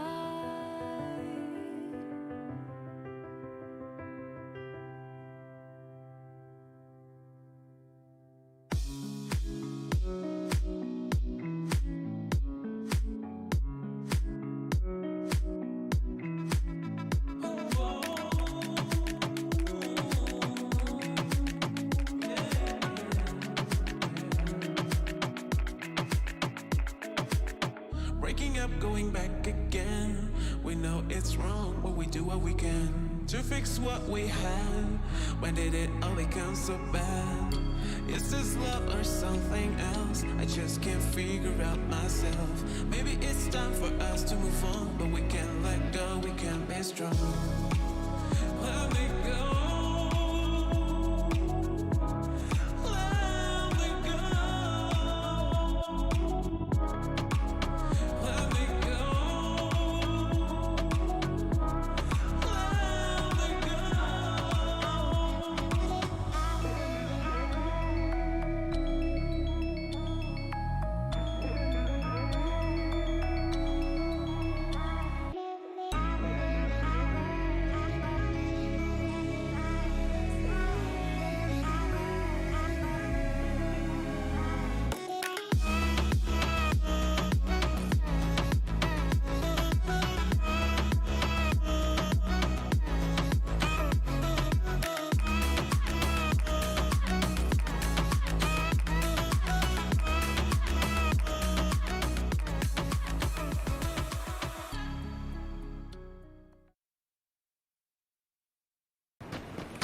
울트라 기어로 부드럽게 이긴다.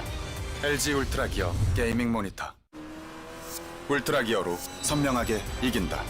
LG 울트라 기어 게이밍 모니터.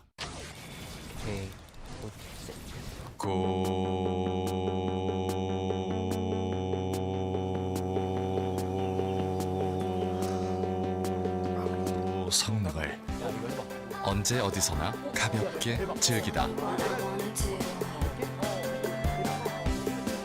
지포스 GTX 1650 그래픽 최신 인텔 10세대 프로세서 탑재. 고성능 노트북의 새로운 기준 LG 울트라 기어.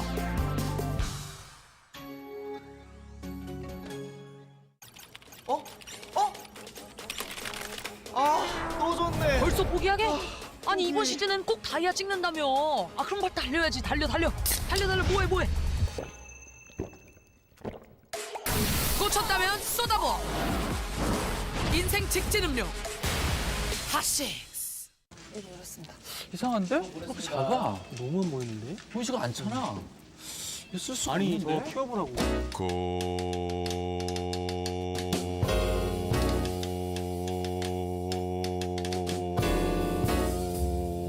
성능을 17대 화면으로 언제 어디서나 더 크게 즐기다. WQXGA 초고화질의 17대 화면 16대10 최적의 화면비. 고성능 노트북의 새로운 기준 LG 울트라 기어.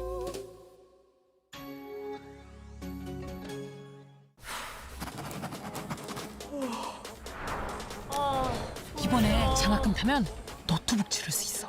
그러니까 조금만 더 힘내자. Let's go.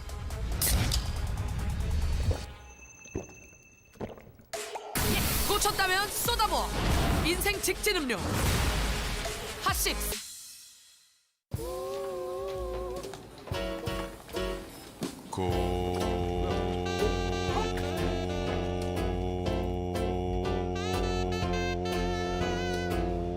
성능을 대용량 배터리로 언제 어디서나 더 오래 즐기다.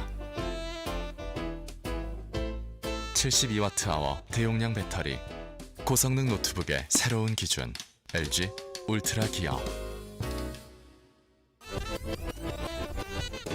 듀얼 메모리, 듀얼 저장 장치, 고성능을 듀얼 업그레이드로 더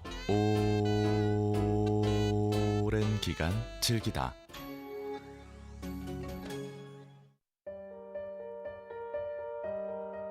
디자인을 하면서 가장 중요하게 생각했던 부분은 울트라 기어의 차별화된 브랜드 메시지를 잘 나타내는 것입니다. 신과 영웅들의 최강의 무기들을 검토하였습니다.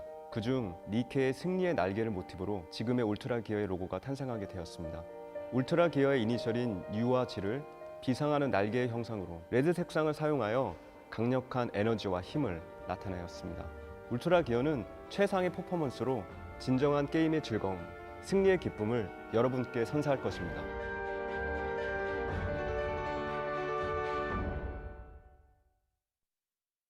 아 제발 좀만 더. 아 솔드아웃. 컴다운. 정신 차려. 슬퍼할 시간이 어딨어. 끝까지 가는 사람이 개 타는 거야, 오케이?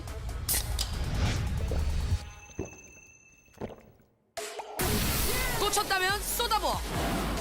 인생 직진 음료. 핫식스. 하나 이번 세트 야야, 조금만 붙어, 조금만. 바로 내일이 치팅데이다. 내일이다, 내일 모레도 아니고 내일이다. 꽂혔다면 쏟아부어. 인생 직진 음료. 핫식스. 어떻게 새로운 기준이 됐냐고? 깼어. 모조리다.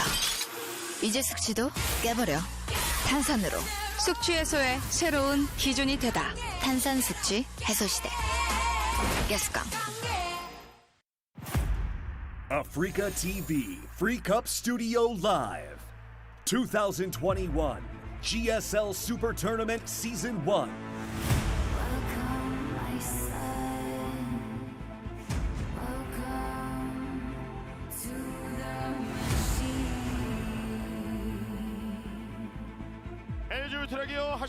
Welcome everyone, the semi-finals have just finished and it is time for the finals between the Protoss veteran and the Protoss up-and-coming player. And now Trap is aiming for his second consecutive GSL title. Beside you is Zoun, who has just made it to his first Super Tournament, and he has already made it to the finals. He is playing at a very high level right now, Trap. How do you feel? I saw the round of 4 result and I could not believe my eyes. I saw the performance and I could not believe my eyes as well.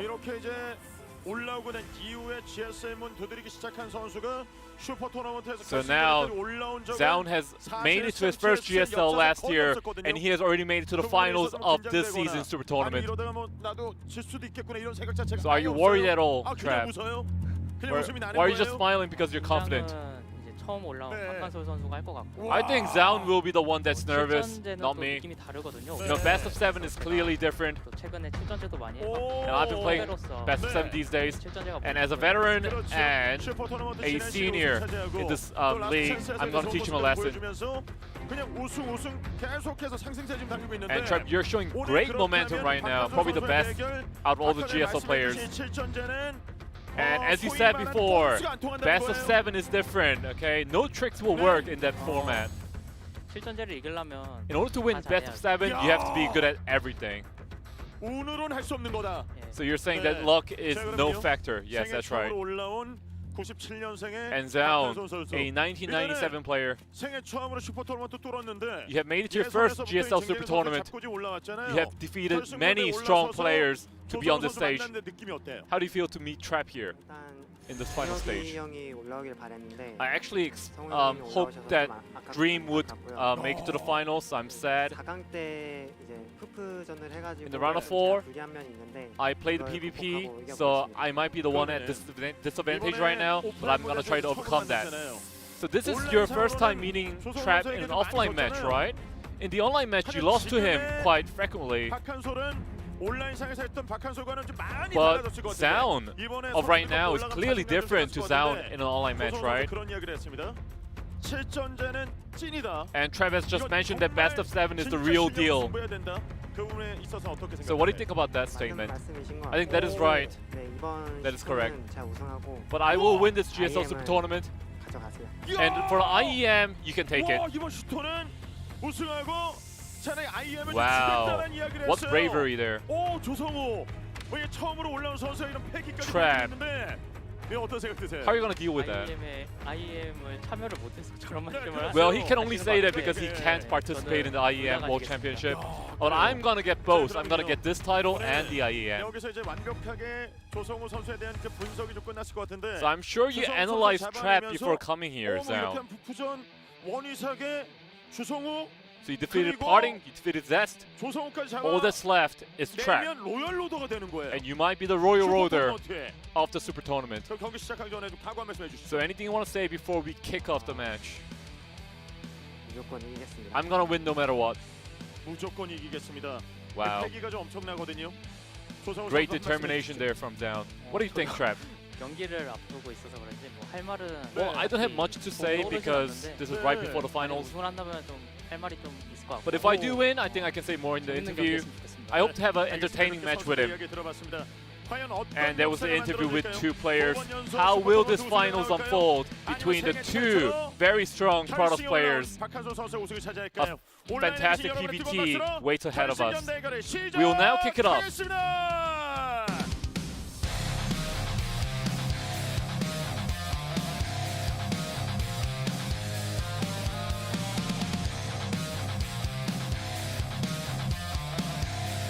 All right, it is time to start the GSL Super Tournament Finals. I gotta say, we got here a little bit more quickly tonight than I was expecting. That last match was quick. So quick and one-sided. The Trap, currently the most dominant player in the world, is going up against Zoun, the newest player really in StarCraft 2. We've casted this guy the least out here, but he has rapidly moved to the front of the line, and he may be our champion tonight. Trap could be dethroned. Well, he's only lost a single map in this tournament thus far to Parting. And I tell you what, Tasis, I'm saying Zoun 4-0. You think 4-0? 4-0. I think Trap's not even going to know what hit him. I think you're mad. I think you're crazy. It's going to be like, Trap is going to be like, not even looking at a brick is going to hit him in the back of the head, Tasteless. He's going to wake up in the hospital wondering what happened and why his bank account is only 5 million won bigger. He's going to start the game, and then the floor is going to open up. He's going to fall in. Yes. I'm hoping this is a 4-3. I expect it probably to be a 4-2. We just end up with a lot of those in our finals. Who wins, though? I think Trap wins. You're a coward. I am. I'm going with the easy choice. Dude, you wouldn't have lost 11 Marines and 4 SCVs. All right? You wouldn't have lost those to Trap because you would have had a bunker up. You'd have had 2 bunkers up. Be playing it safe. Playing with his seatbelt on. So Zoun, again, this guy looks so strong. He completely smashed Zest. Zest was looking untouchable and on a completely new level, but it does seem like all the fine details of Protoss are within the grasp of Zoun here. He really knows how to handle every micro situation perfectly. Now, Protoss versus Protoss is a pretty explosive matchup. There's a lot of different tech available, a lot of different rushes.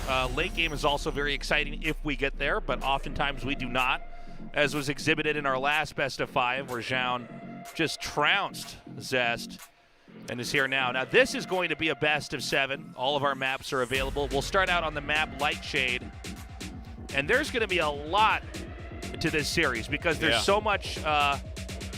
you have to be able to really mix up your game plan. You can't be doing the same thing every time in a PvP. That would never work at this level of play. Oh, definitely. So there's going to be... You have to have a big variety. Yeah, you've got to really be able to mix it up here. You have to be careful not to overthink it either. I think that would be the one thing that could really affect Zoun here. Yeah, we haven't seen Zoun in a position like this one here. It's the start of the new year, and our first tournament could be won by somebody we've barely been able to cast here. revolutionizing the scene, really. Well, here. maybe we're going to have to basically cast him too much this year. Yeah, could be. It could be the case. Our game has loaded up, guys. This is a best of 7 for the Super Tournament Finals. Game start.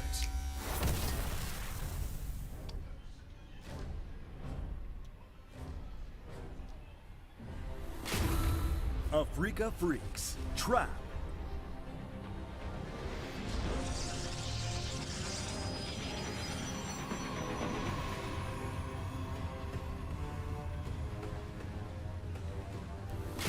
Alpha X, Zoun.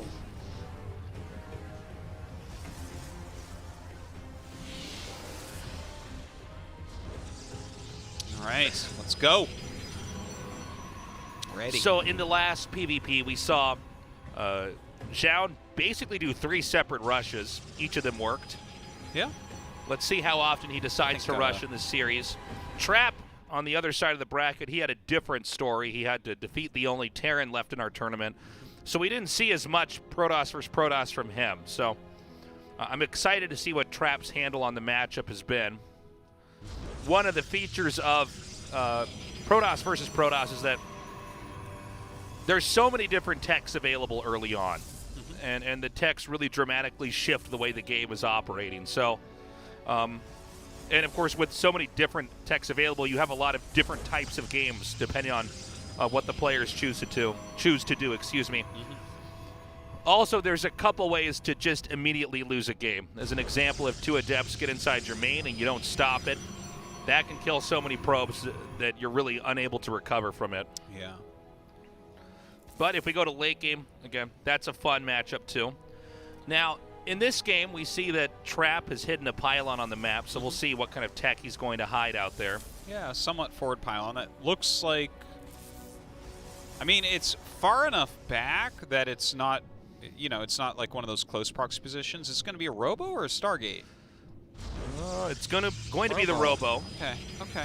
So we saw... It's far enough back. That's not going to get scouted. The odds of that being scouted are very, very, very low. It also means the rush will be a little bit slower since it's far away on the map, but I think you're right.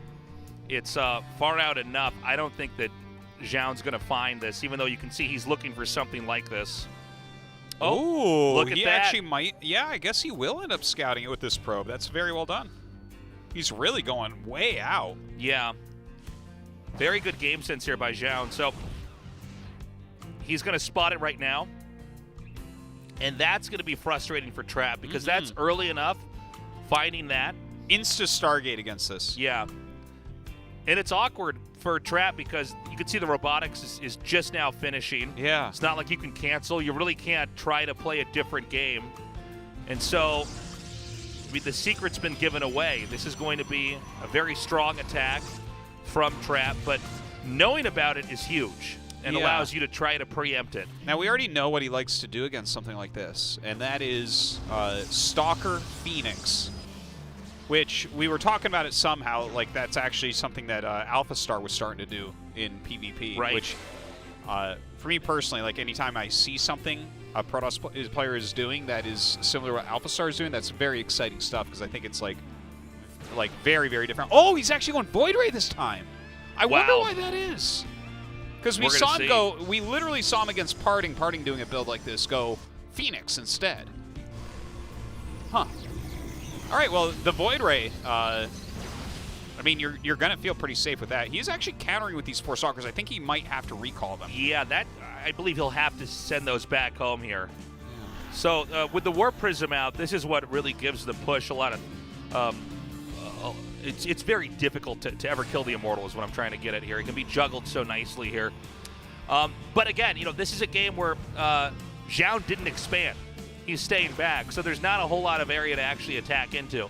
Very different from the Zest game where Zest was trying to expand, and his goal is basically to hold off the attack, and if he does hold it off, then he's going to be doubling the economy of his opponent, and it's a very easy win from there. In this case, Zoun scouted it and is not expanding, and so it's going to be a fight here in the middle. Dude, he might be able to pick off a lot here. The Void Rays bring a lot of power. Now, the Shade actually sees that. Oh my god, he's going to get the Prism? He's going for Prism? The Immortal's taking some damage here. Oh, that Immortal is not going to be able to live very long. Look at this. Already its shields are gone. Turns on the Void Rays. They are starting to slaughter here. And this is just such a commanding performance here from Zoun, the Immortal, still barely in this game right now. And he's trying to keep this Warp Prism back. You can see the juggling happening now. That's the only thing that's keeping him in this game.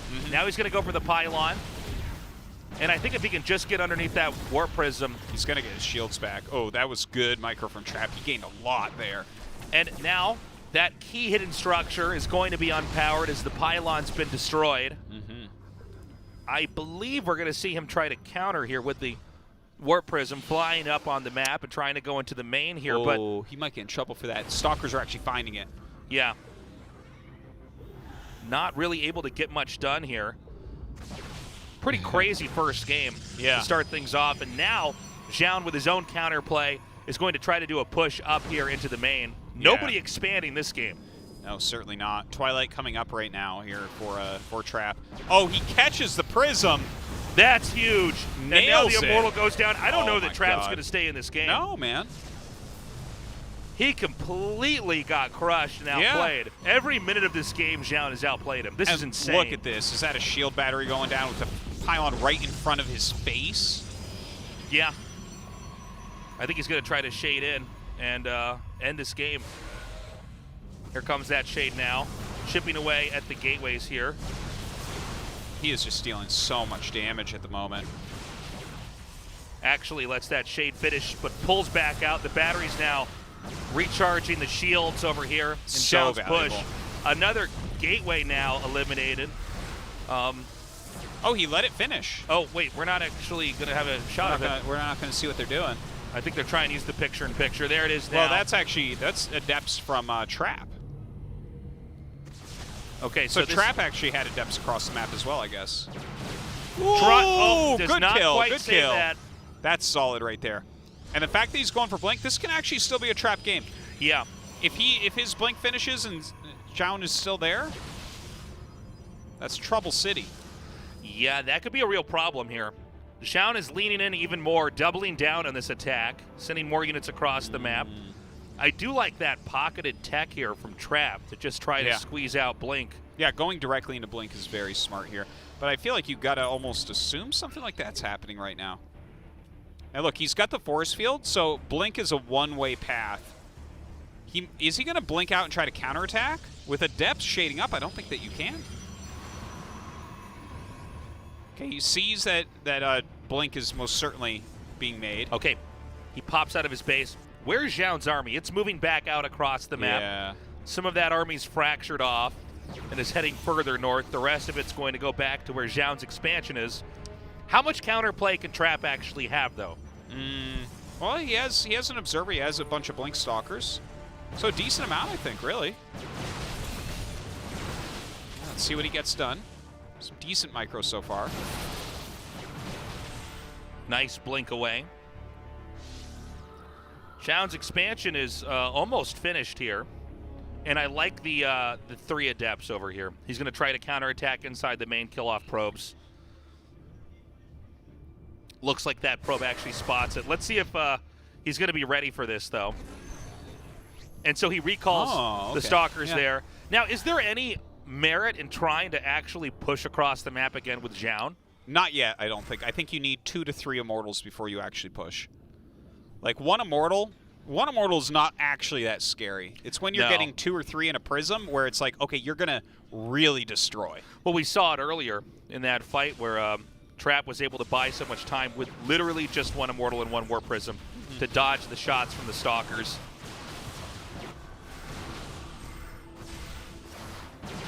Trap hunting down the couple of Adepts here. Nice play. Yeah, you definitely want to get rid of those because that's another very easy way to lose the game. Just have them come in there and kill probes. Now, Trap has repowered this pylon in the middle of the map. So Robotech's going to be available. That was the big difference between these two players for some time in this game, was that Zoun was able to make Warp Prisms and Immortals, and Trap was not. Which, by the way, Zoun is getting Blink right now. So that counter Blink is going to be an amazing upgrade. He has 2 Immortals. He has a Prism. He has Sentries. He has that battery right there. Here comes Trap now. Force field's coming down. Yeah, Trap needs to make things happen here. And he's definitely getting a good amount of probes. Look at that. He takes the probe lead now. Yeah, he's going to go try to do as much damage as he can over to this Nexus. Right now. He's got to heal the Nexus. Come on. Yeah, he really does, actually. Okay, he is. Yeah. That's why he's not dead. Okay, how many more force fields are actually available? Not enough. And so he does attack back and chase us across. Blink's almost done, by the way. Yeah, not quite there. Oh, he blinks forward, but some great juggling so far. Oh my god, he's trying to get on top of everything, and he is starting to eliminate a bunch of the Stalkers, but the two Immortals kept alive, push him back. Blink is about 15 seconds away from finishing for Zoun, so he could absolutely try to pounce on this. Here we see the countdown going now. Trap trying to go into the main here. There's actually a shield battery to heal this Immortal. Yeah, and with Blink almost done, yeah, he's going to punish big time here. Pushes him right out of there, almost gets the Prism, almost gets some Stalkers. Another small counterattack here from Trap, trying to hit these workers, but it does seem like Red is just going to stabilize. Yeah. He's just going to have what he needs. Liking his position overall, like Trap did do a lot to equalize the economy, but how many Immortals does Trap actually have right now? Is it one? I think you might be right. Yeah, it's like one against three. Keep in mind that Trap's Immortals are coming out of an awkward location. It's the middle of the map, so yeah, you can't really... That's a good point to bring up. Yeah, it's not like it's coming out of his main base and going down the ramp. Talking about Tasis, he's going to flank with that Immortal. He actually recalls it back. Yeah. That's cute. Got to do it. All right, look at that. He even has a couple of probes out in the front there. Throws down those force fields to buy some time, but it is 3 Immortals and Blink Stalkers against 2 Immortals and Blink Stalkers. Here comes that Warp Prism now. Now, I don't know that he can actually break this. Yeah, the entrance is pretty narrow. We have actually some harassment going on by Trap. You can see in the bottom right, the picture-in-picture here. Has some Blink Stalkers going at it, but Jones going to focus over here. He blinks forward with those Stalkers. The Prism does get picked off, so what you see is what you get for him. He can't juggle any more Immortals either, but the damage might be overwhelming. Yeah, you can see all these probes are trying to fight. The last Immortal is killed off here, and I do not believe there is actually enough for him to stop that army, and that does it. Game 1, won by Zoun. Beautifully done. I'll tell you, I mean, he really, in about the first 6 minutes of that game, was shutting down everything that Trap tried. It's actually remarkable that Trap managed to come back and actually have an attack on the other side of the map. But speaks to his level. Yeah, but eventually, you know, Zoun was able to reorganize. He had a push that was very strong, came in there and finished him off. Yeah. I mean, it could have turned into a Trap game if Zoun had made any real big mistakes or anything, if he hadn't like healed the Nexus and whatnot. Right. Very solid play though. 1-0 for our newer player. This is a best of 7. Our graphics wrong. This is Trap taking that. Oh yeah. Yeah, but we're going to go on to Submarine here for map number 2. Anytime you see lips like that, you know that player lost, man. The duck lips? That's... Yeah, duck lips is definitely the face you make when you're unhappy with how that game went. Game 2 is up, guys. Let's continue on with the finals. Starts.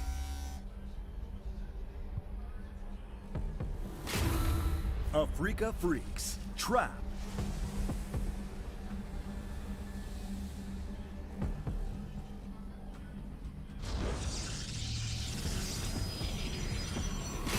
Alpha X, Zoun.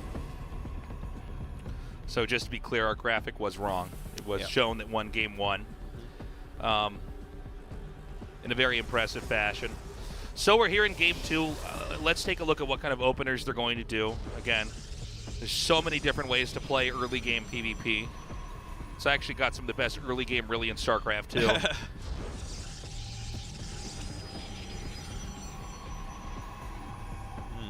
I wonder if anyone's going to get really aggressive, just throw a pylon in the center of the map right away. Feels like the reactive power of both these players is really, really high. We've had series like that in the past where whoever's playing aggressive dies. Yeah. And I wonder if something like that's going to formulate here. Well, I think one thing that we have to remind ourselves is that in the first game, Zoun actually scouted the hidden robo. Yeah, he did. He found it, and I mean, that is a lot of times the most important thing you need to do is just see that the rush is coming, and then you don't fall victim to the attack. And that's what he did. He didn't expand. He got his own counter tech. He actually came out and attacked that. He had that fight in the middle of the map where he unpowered that building. And that was really what won him the game. I mean, Trap had a lot of cool ideas from there, but his plans were thwarted pretty quickly. So let's see what happens if Trap's tech is not scouted, assuming he's doing something dramatic or exciting at the start of the game. Again, it seems like he's not this time, though. Yeah, I was about to say, Trap can also just play a very passive game. And that would almost make sense going into game 2 after he was shut down that quickly. Sure, yeah.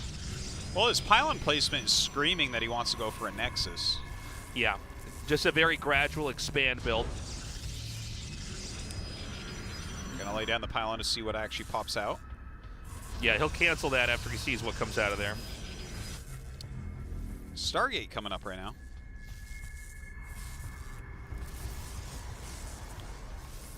Okay, he cancels that at the last second. I was starting That to was wonder. good. That was good. Like, you saw the Stalkers walk out, then turn around because he's like, oh, is he going to let it finish? Uh-oh. Somebody had to pause. Yeah, Trap paused.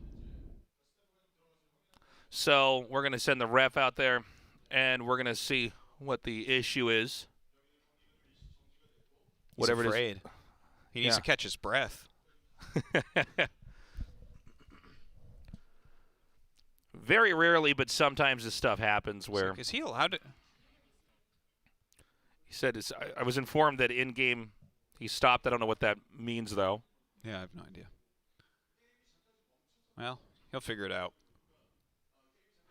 Remember 10 years ago when all the pro gamers were super nervous and they'd accidentally mute the sound by hitting Control S, and then they'd say, my sound doesn't work, and the ref would go over there and then hit Control S. And yeah, that happened a lot. It happened like a couple times a day every time we were casting. Yeah.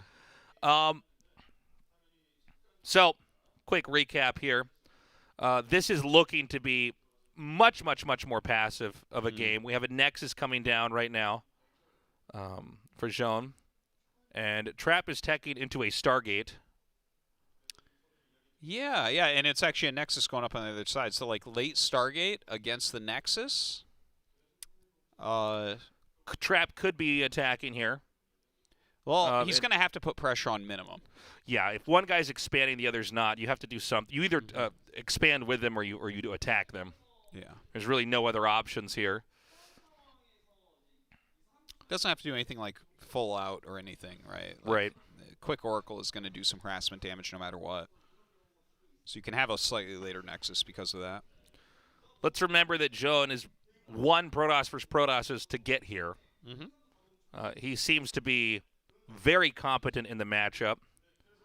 A matchup that requires a lot of bluffing and a lot of variance in build orders. It looks like the issue was resolved, and so we've unpaused the game. We'll hop back into this. All right, so just a little bit of patrolling there from Trap. So we're still very early on here, but it will be Zoun on the defense again here. And this is unscouted tech, by the way. Last time he figured out what was happening and then took a very solid fight in the middle of the map. He's also now, Zoun is teching it into a robotics, so we have opposite tech paths here. Yeah, all pretty solid stuff. And behind this, Trap is expanding as well. So I think at most Trap is just going to send an Oracle across the map, try to kill workers. But nothing game-ending, nothing that has to work in order to win. There's a possibility that he waits for 2 Oracles, because generally there will be a shield battery when you get there. So it's like, do you try to power through that? Do you just send it anyways? You hold off? Jun, with plenty of Stalkers, pushes us back. It's a little bit of hull damage on that one. The Oracle is flying across. He's going Twilight behind it, so it's just a single Oracle. You know, this will definitely be annoying. Yeah, there is a battery being made inside the main base. Yeah, so probe that's gonna kills finish like right now. It'll get like maximum 2 probe kills. And you can see how effective this is. In fact, he doesn't kill anything. Yeah. Quick reaction there from Zoun. And look, I mean, this is it's unfortunate when you don't get anything with an Oracle, because almost always that does kill some workers, but that can be used to try to tag the army later on. Yeah, yeah. And, they have to keep, like, something back. Right. You don't want to be attacking across the map and have the Oracle fly in and use its entire energy load to get rid of battery energy and start killing all your probes. Oh, almost kills that Wow, off. that would have been a huge kill if he had gotten it. So this Huge army one. is tagged for now. He can see what it's doing, but it doesn't really matter because there's not going to be an attack for a little bit. No. There is a War Prism, on the other hand, about to come out here. Well, I mean, that normally means that they want to go across the map and attack. I'm kind of surprised because he just got tagged. I feel like you would want to wait a little bit, but maybe this the timing of this attack has to be sharp enough that hey, well, he definitely knows this is coming. It's not a single scouting stalker. There's no secret. That gives him a few extra seconds to try to muster some defense. This is going to be a scary attack. Blink is not ready, and he's got force fields, he's got a prism, he's got an immortal. Yeah, there's a lot of tools here in this attack. Yeah, he's going to be able to shave off that battery pretty quickly. Guardian Shield coming down here now as well. Now the arc is a little bit better here for Trap, but that changes as the force fields come down. Yeah, might just stay away while that overcharge is going on. Oh, there's that Oracle again. Well, that's nice. Blink is 2 seconds out. He's got that. That just is going to help in defense here. Oh my God, he actually does get it. That was pretty And Blink is done, so that's held. That's held. He came in there, shot down the War Prism. That was nice. Denied the rush. We see now Zoun retreating across the map. Ooh. Oh, nice catch here. Pounces on that too. 2 dead sentries. It's interesting to see the different ideas of play here. You can see that Trap is very comfortable teching into Blink here. Yeah. That's clearly a very valuable upgrade for him right now in PvP. If he hadn't gotten the Prism, that could have gotten hairy, but a good micro from him. Good decisive jump in. Adrian does have this Immortal. He does have his batteries, so there's no way he's going to die there. It's just Trap trading out what he can. More Immortals being made. 3rd Nexus for Trap. I think this is a great call from Trap. My God. Zoun is really on top of so many things. He's so able to handle each situation very well. Yeah. He knows what he needs to be doing at all times. Like, that was the only move he could have made right then to get some damage done. Yeah, and he did it. And it forced a recall as well. That's insane. It's so good. And recall really is one of the resources we don't talk about or think about it sometimes is like if you have to do a recall for that, there's a lot of moments you can't recall now. Yeah, it so takes a while to recharge. You're much more at risk if you move out on the map again. So really good game so far. Good catch with that. I have to say also, I do like the 3rd Nexus timing from Trap. He got it very, very quickly, and it seems like he's saying it for a gateway style as opposed to focusing on trying to catch up in Immortals. And I think that that's a very hard thing to go into correctly, but he has gone into it correctly. I think a lot of people go for the 3rd Nexus like a little bit later against Immortal style and try to make charge lots. It's like, no, he's going to have the same amount as you. You have to have more than him to do this, and I think Trap has pulled that off nicely. So we're going to have a late game PvP here. We had some fights early on, but neither player can kill each other. And this is going to be fun to see how Zoun and Trap size up in this regard as well. I actually want to see Trap push out pretty soon here. His 3rd Nexus is done. His +1's about to finish.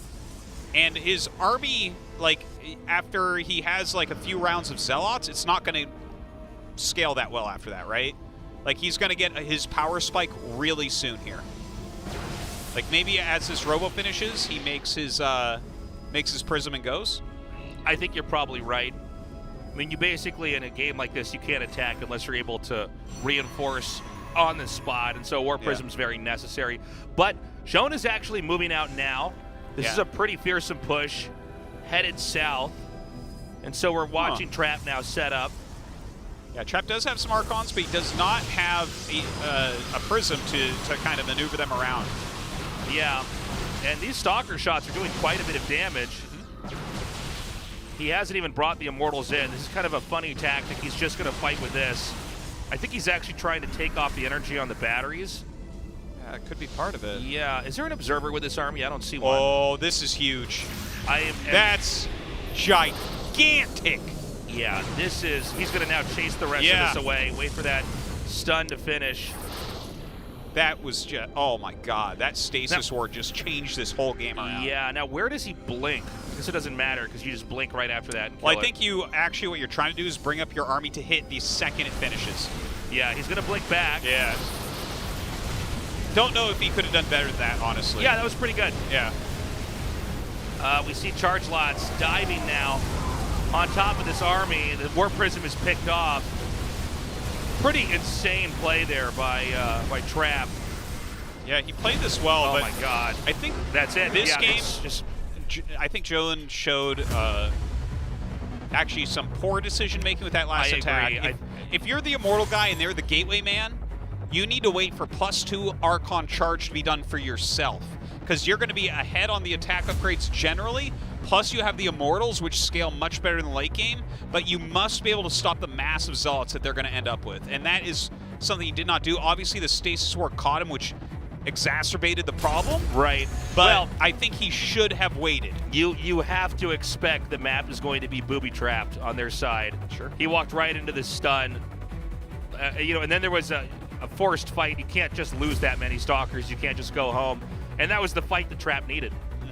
So we're tied up 1-1. Again, this is a best of 7, so we've got plenty more games to cast for you guys here tonight. But this is turning out to be a really exciting PvP. Yeah, it's very nice so far.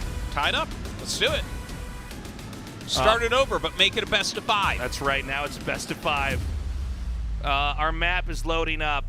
This is the first finals for GSL of the year. We're going to crown a champion after just a few more games. It's either going to be Traps or Zoun.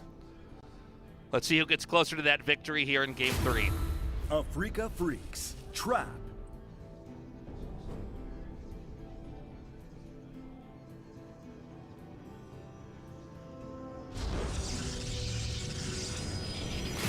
Alpha X, Zoun.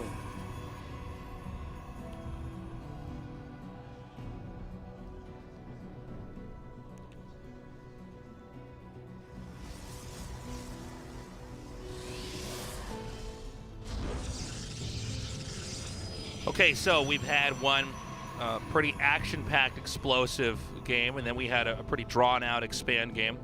I definitely think that game could have gone on a lot longer. Yeah.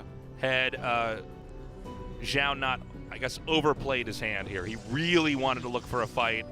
I mean, he's had a lot of very quick PvPs today, so I'm not surprised he was pushing out like that. But Trap was much more patient and calculated. Yeah, his army was better when he moved out. You do have to give him that. Trap really gives himself a lot of opportunities to win a game. Yes, he did. He capitalized on everything. First, he grabbed the Observer that would have seen his Stasis Wards. Right. Right? Like, that was a very important moment. And then, like, he also sniped the Prism. The first Prism. Like, that attack could have done a lot more damage, but he sniped the Prism right away, forced him back. And then, I mean, he went directly into the Gateway Man style, and, I mean, there you have it. Like, he did enough things that Zoun made some mistakes and lost. It was really well done. You know, it's not just about having the right units. You really have to have the perfect decision-making in each of these fights, and Trap definitely has that here. Now, in this game, Trap has a pylon over here in the northeast, and let's see what exactly he wants to tech to. I think he might go for that Robo again. Maybe. Yeah. There it is.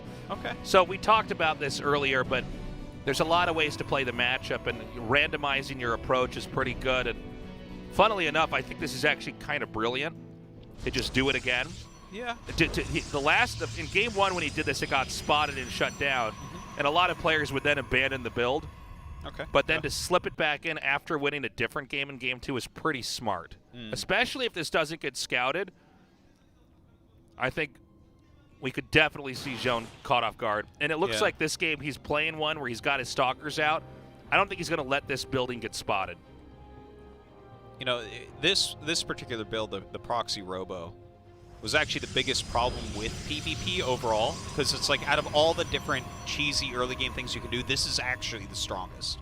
Yeah. And it's a big part of the reason they made the Pylon Overcharge was to try to negate this build a little bit and let people actually expand in the matchup. Yeah, it was for a long time our shortest matchup because of that. Yeah. But it's here now, and you're completely right. It's a really robust way to play the game. Like as far as the cheese goes, it's like it answers a lot of, of the questions that it's good against so many things. And then the thing is, if they hold it, okay, well then we're both in a game. Yeah. You know what I mean? Like, let's say that the game one that Zoun played. Well, now you're just both on one base. It's not like the guy that did the pressure build is behind. Sure. So in fact, now, probably ahead. Right. So now we want to see, okay, is there going to be an expansion here? And so far the answer is no. He's basically stayed back and made a robo in his main. So I don't know how effective Trap's push is going to be. Because he's going robo after Oracle. And so that looks like something that should favor Zoun. Like, I agree. If he's getting 2 Oracles but also getting robo, like his robo will eventually allow him to go down. Okay, so we saw that didn't manage to do any damage over there. The push is now commencing, but look, I mean, Zoun didn't expand. He's high up inside of his base. He's on this plateau here. The Zealots are going to tank very well. He knows that 2 of the Stalkers aren't here. This would be 2 units stronger otherwise. Look at the pylons he's making. It's so interesting, his building layout as well. So the attack's coming here. He's staying back. Now, losing a gateway is very annoying. You can't produce as many units now. Oh, that was sloppy. Oh, man. This could be part of what Trap was saying about he thinks Zoun will be more nervous. Like, there wasn't a big need for him to have those units that far forward. No, he should have just stayed back. You know that people are trying to snap unit necks with those force fields. Yeah, trying to catch and isolate them and pick them off. Now, there's a double Oracle flying in right now. See it snapping a few probes up. 6 probes actually end up dying. Wow, really nice. The question, though, over here is, can this attack be stopped? We see him now pushing onto the high ground. Force field's coming down. There is a battery to help heal these Immortals. That Immortal is picked off. Trap continuing to juggle these units in and out of the Warp Prism. Trap is really slaying right now, Tasteless. Yeah, this is just a lot of damage here. He is going to back up. I think he might need to do another warping round. Hey, probes weren't lost. Safe. That is true. It's 18 workers to 23. Yeah. So maybe he's actually okay, even though that really looked Trap favored. Maybe he's okay with those 2 Oracles. Well, he's got to hang on. Here comes some Adepts. Does he commit with this? I think he's going to. Wait, what? Yeah. Wow! Look, he comes in from the side. Oh my God! That Immortal taking so much damage. He is backing up to the second shield battery. Yeah, he's actually done this really awesome play here. I think he's just now killed him. Yeah, beautifully done. I was actually confused about what happened. I think Zoun was too when we saw it. I thought, what is he doing? And then I'm like, oh, he's actually. It was a funny angle he used. Yeah. Wow, Trap. Despite, I think, so many opportunities to hold this attack, it looks like he just manages to force his way in there with just ingenious usage of his units. Yeah, his execution there was really good throughout. It was better than Zoun's execution because actually, I think, as far as like strategically build order-wise, I think Zoun had the upper hand with the Stargate into Robo, even though it's kind of a wonky-looking thing. He got himself ahead in probes. He still had Oracles across the map. I think his micro was a little bit off. He bled a couple units. You know, there were some issues, but I think it was good ideas. Yeah, very good ideas, for sure.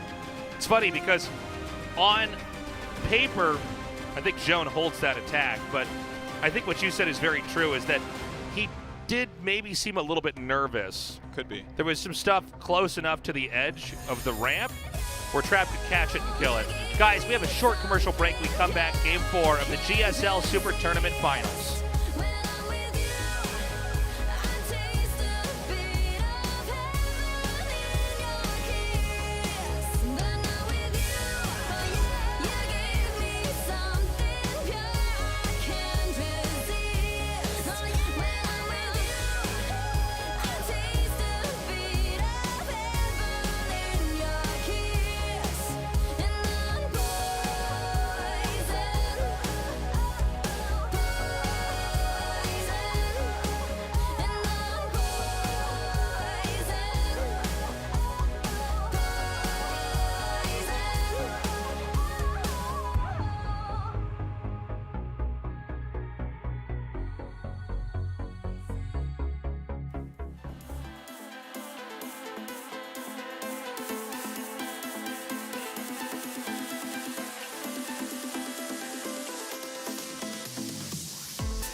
성능을 대용량 배터리로 언제 어디서나 더 오래 즐기다.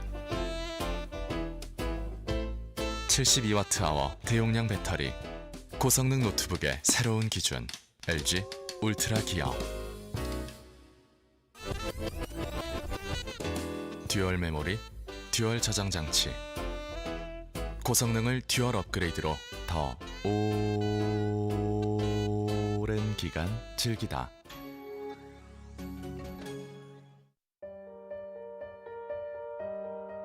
디자인을 하면서 가장 중요하게 생각했던 부분은 울트라 기어의 차별화된 브랜드 메시지를 잘 나타내는 것입니다. 신과 영웅들의 최강의 무기들을 검토하였습니다. 그중 니케의 승리의 날개를 모티브로 지금의 울트라 기어의 로고가 탄생하게 되었습니다. 울트라 기어의 이니셜인 U와 G를 비상하는 날개의 형상으로 레드 색상을 사용하여 강력한 에너지와 힘을 나타내었습니다. 울트라 기어는 최상의 퍼포먼스로 진정한 게임의 즐거움, 승리의 기쁨을 여러분께 선사할 것입니다.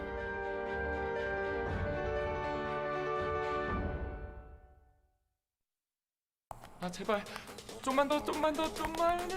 아 솔드아웃. 컴다운. 정신 차려. 슬퍼할 시간이 어딨어.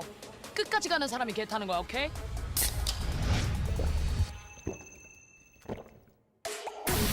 꽂혔다면 쏟아부어. 인생 직진 음료. 핫식스.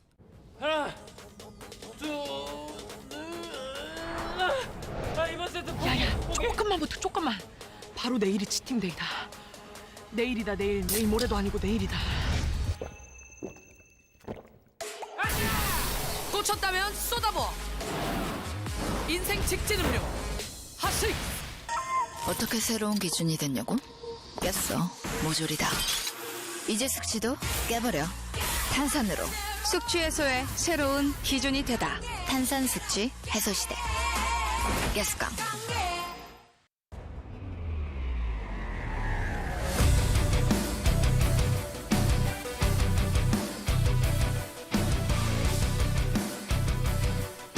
What is up, everybody? We're back at the GSL SuperTournament Finals. It's a PvP, Trap versus Zoun.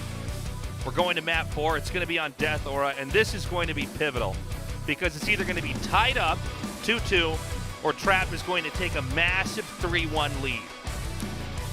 Yeah, that is a big difference, isn't it? I guess Game 4 is always going to be stressful in that way because 3-1 is match point for the rest of the map, and then 2-2, it's like you're restarting with the best of 3. Yeah, it's still, we're far from being finished here, but imagine if this game was going to make him 4-0, the tournament's over already, like, you know? It's actually true no matter how you cut it. When you I guess change Game numbers, 4 is the crazy part.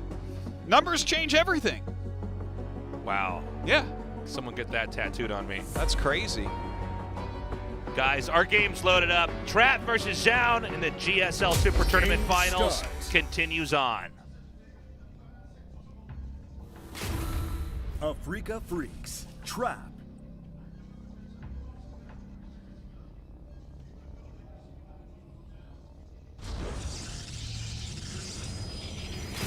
Alpha X, Zoun.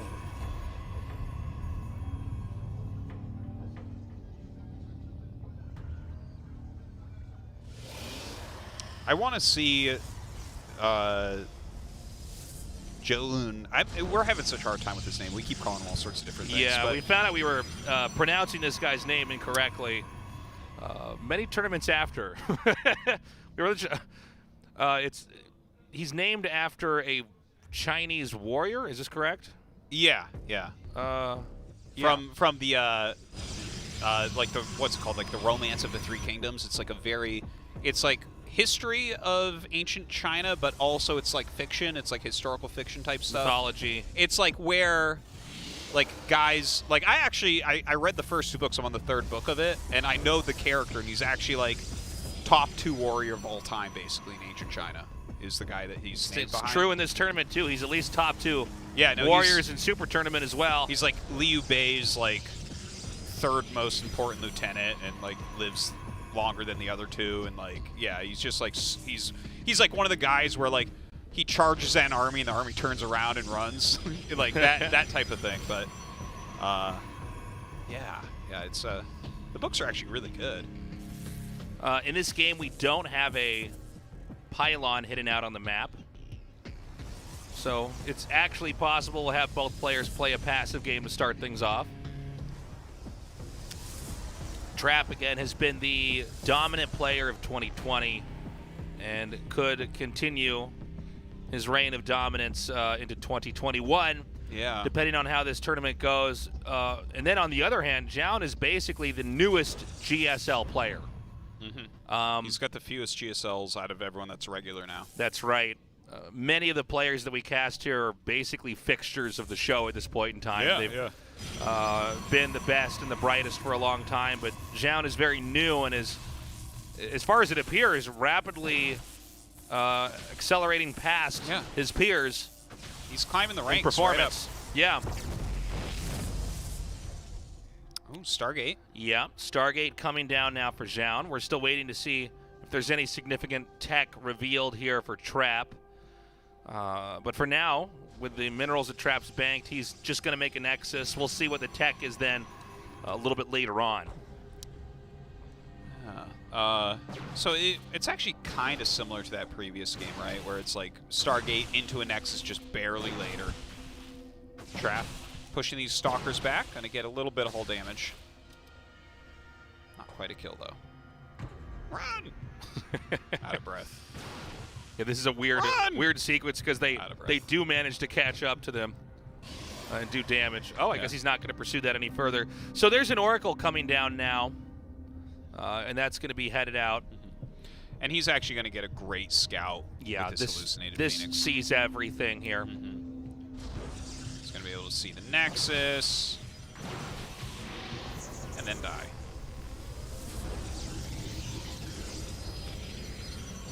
And I think our most quiet early game here. Yeah. In the finals so far. There's just not much else to say. We're basically waiting to see the building blocks of the strategies come out here, and then we're going to have a lot more to talk about. But, this happens where both sides are feeling confident in expanding and growing and not really trying to take any risk or trying to punish that early. And perhaps this is our longest game. It very well might be. Like, both sides are getting blank. They're very similar on probe counts. I guess the real big difference is Zoun has an Oracle, and there's more sentries here for Trap. Okay, the push is going to come in. We'll see what this actually does. There's an extra... Very cute move right there. Yeah, basically... Attack and flying with the Oracle. Yeah, ran in there, tried to do a little bit of damage in the front. He's just looking for any kind of opening. Picks off the battery. He wanted to see if he could stun the workers. Yeah, but these are honestly, Trap's basically holding everything pretty perfectly, to be honest. Even the Adepts trying to come in there. So that was a series of tactics, which if Trap didn't handle it as well as he did, we might see a small lead here. He did let these Adepts come in. Okay, I got to say, he actually continued to do it. This was really brilliant. He was pretty relentless with it, and now he is up. What is this, 5 probes? It was by the probes? time that I had decided it was done and Trap had decided it was done, that then it suddenly started to actually work.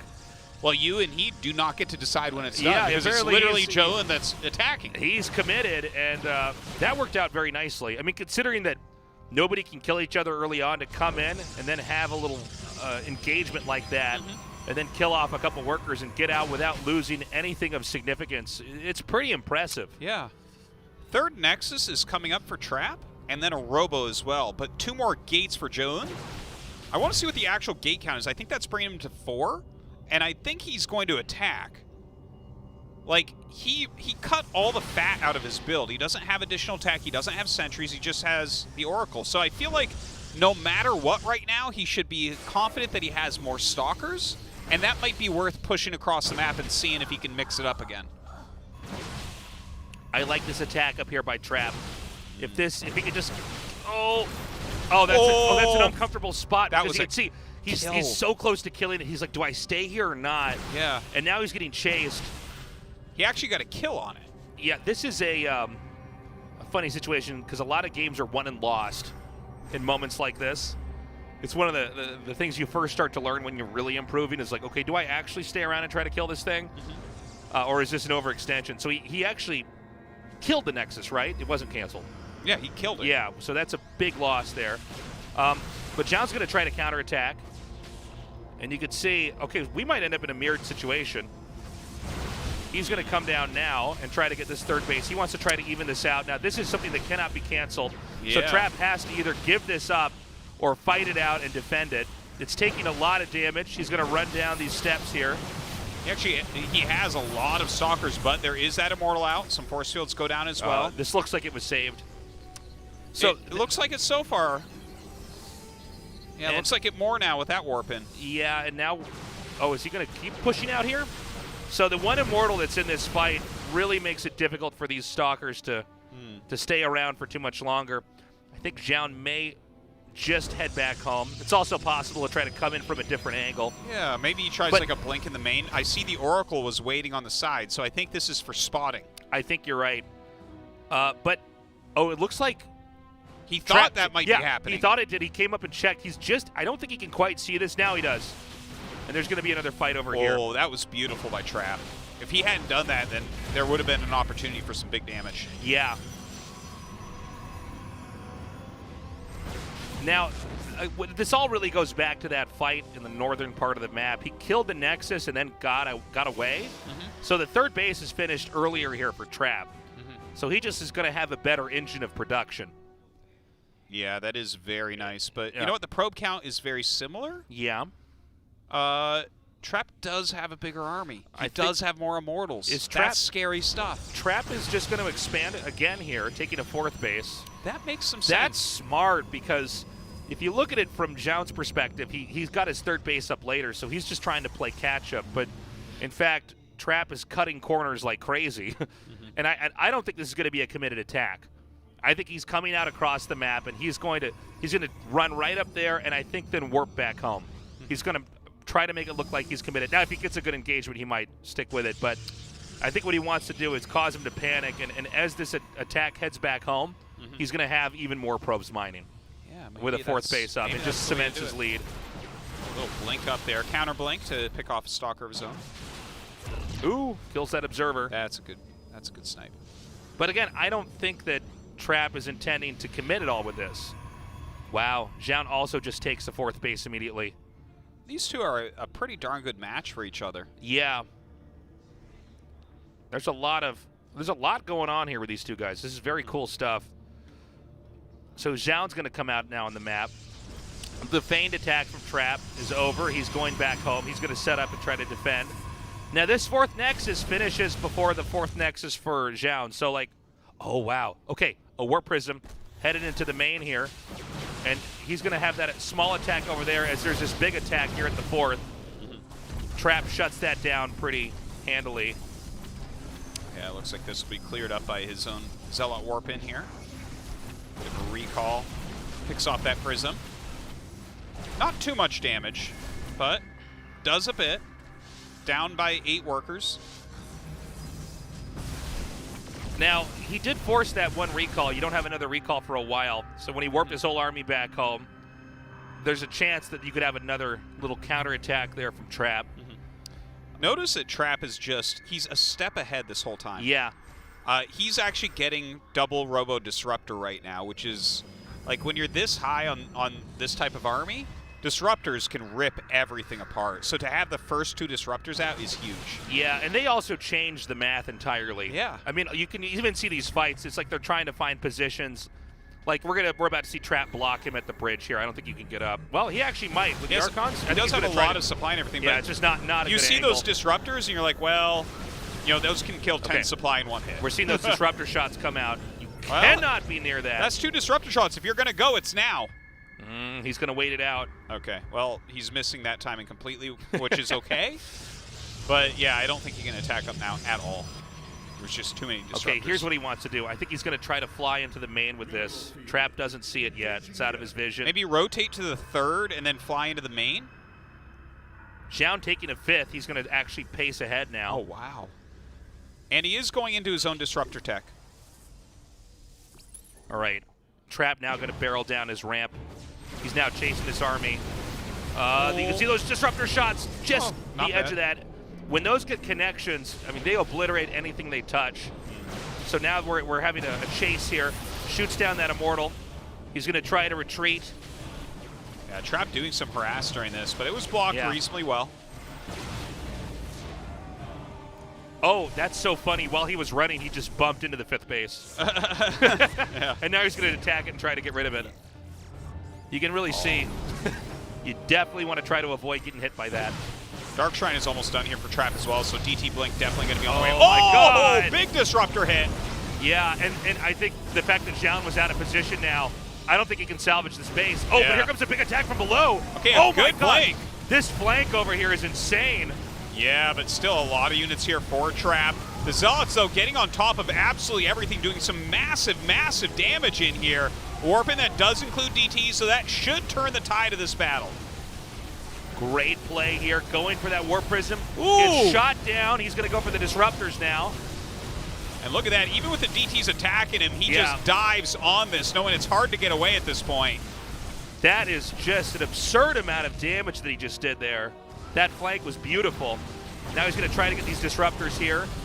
And he actually has Stalkers over to this side to kill off those Disruptors. Where those came from. And look at this, he's just running from 3 DTs this entire time. Look, the Observer's going to come up here. He can now see the cloaked units. He kills them off. He warps it over here. Both of them kill each other's Observers. Okay, so where are we at exactly here? It looks like there's more of Zoun than there is of Trap. The one base in the north was killed. The 5th base was not. 4th base is being remade for Zoun. But Zoun seems to have momentum. Yeah. Now his army's over here.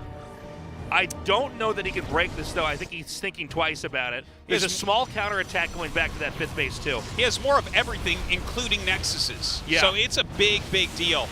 Oh! Big hits there. Another shot comes out. Connects with his Disruptor. Oh, my God. Yeah, he's getting the Disruptor shots off first. You can't heal through those. Again, the Nexus remains. He hasn't picked this building off yet. Are you kidding me? Brutal. Brutal. This is like... Tactical pause. Tactical pause there.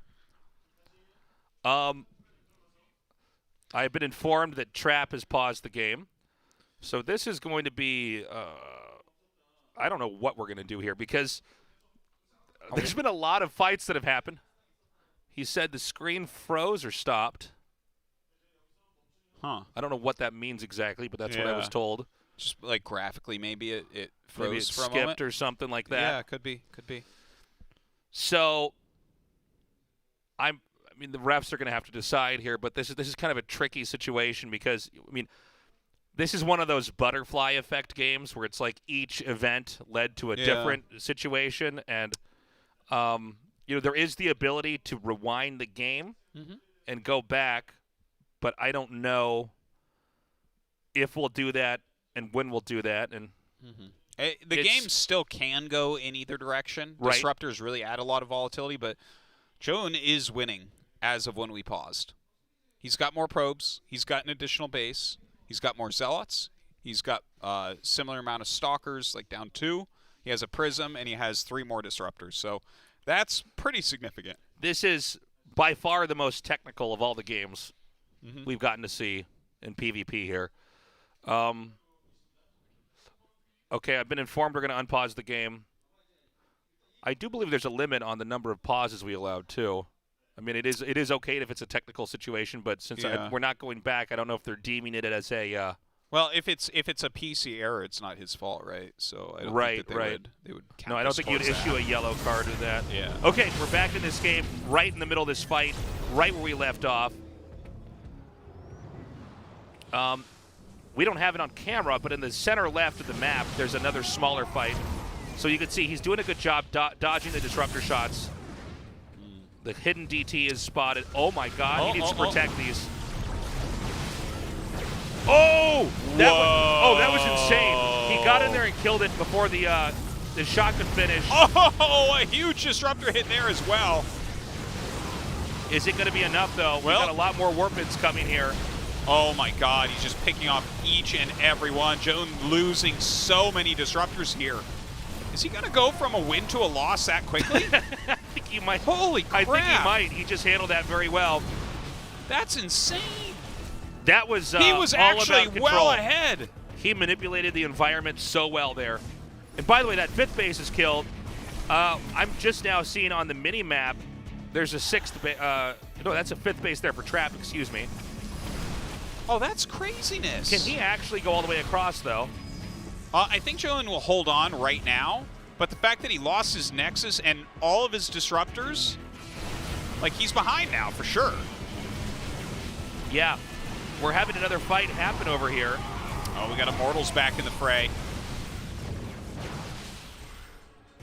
Immortals, though, not necessarily that good against disruptors. Now he forces a recall here, sending his army back home. Now, again, I think Trap, tempo-wise, is still in a better position here. It's Zoun on 4 bases. Oh, and he's going to get an attack in over here. And that was all about that recall. Can he actually just target the Nexus? I don't think so. I think he gets here in time pretty easily. That was actually like a little bit too greedy, I thought. Yeah. Like, no way can you stay there for that long. Yeah, he's got to get out. Ooh. Heads him off with the Zealots. Going to continue to move down. I love when charge locks and they blink away. It's like such a long charge. Okay, so he's headed back home. Look at this 1 DT. Is there detection here? That might be a cannon warping in. Yeah, that is a cannon warping in. So he's going to start killing workers here. Oof. Oh, wow, good reaction there by Zoun. Now that shot will kill it even if you don't see it. Yeah. Beautifully done.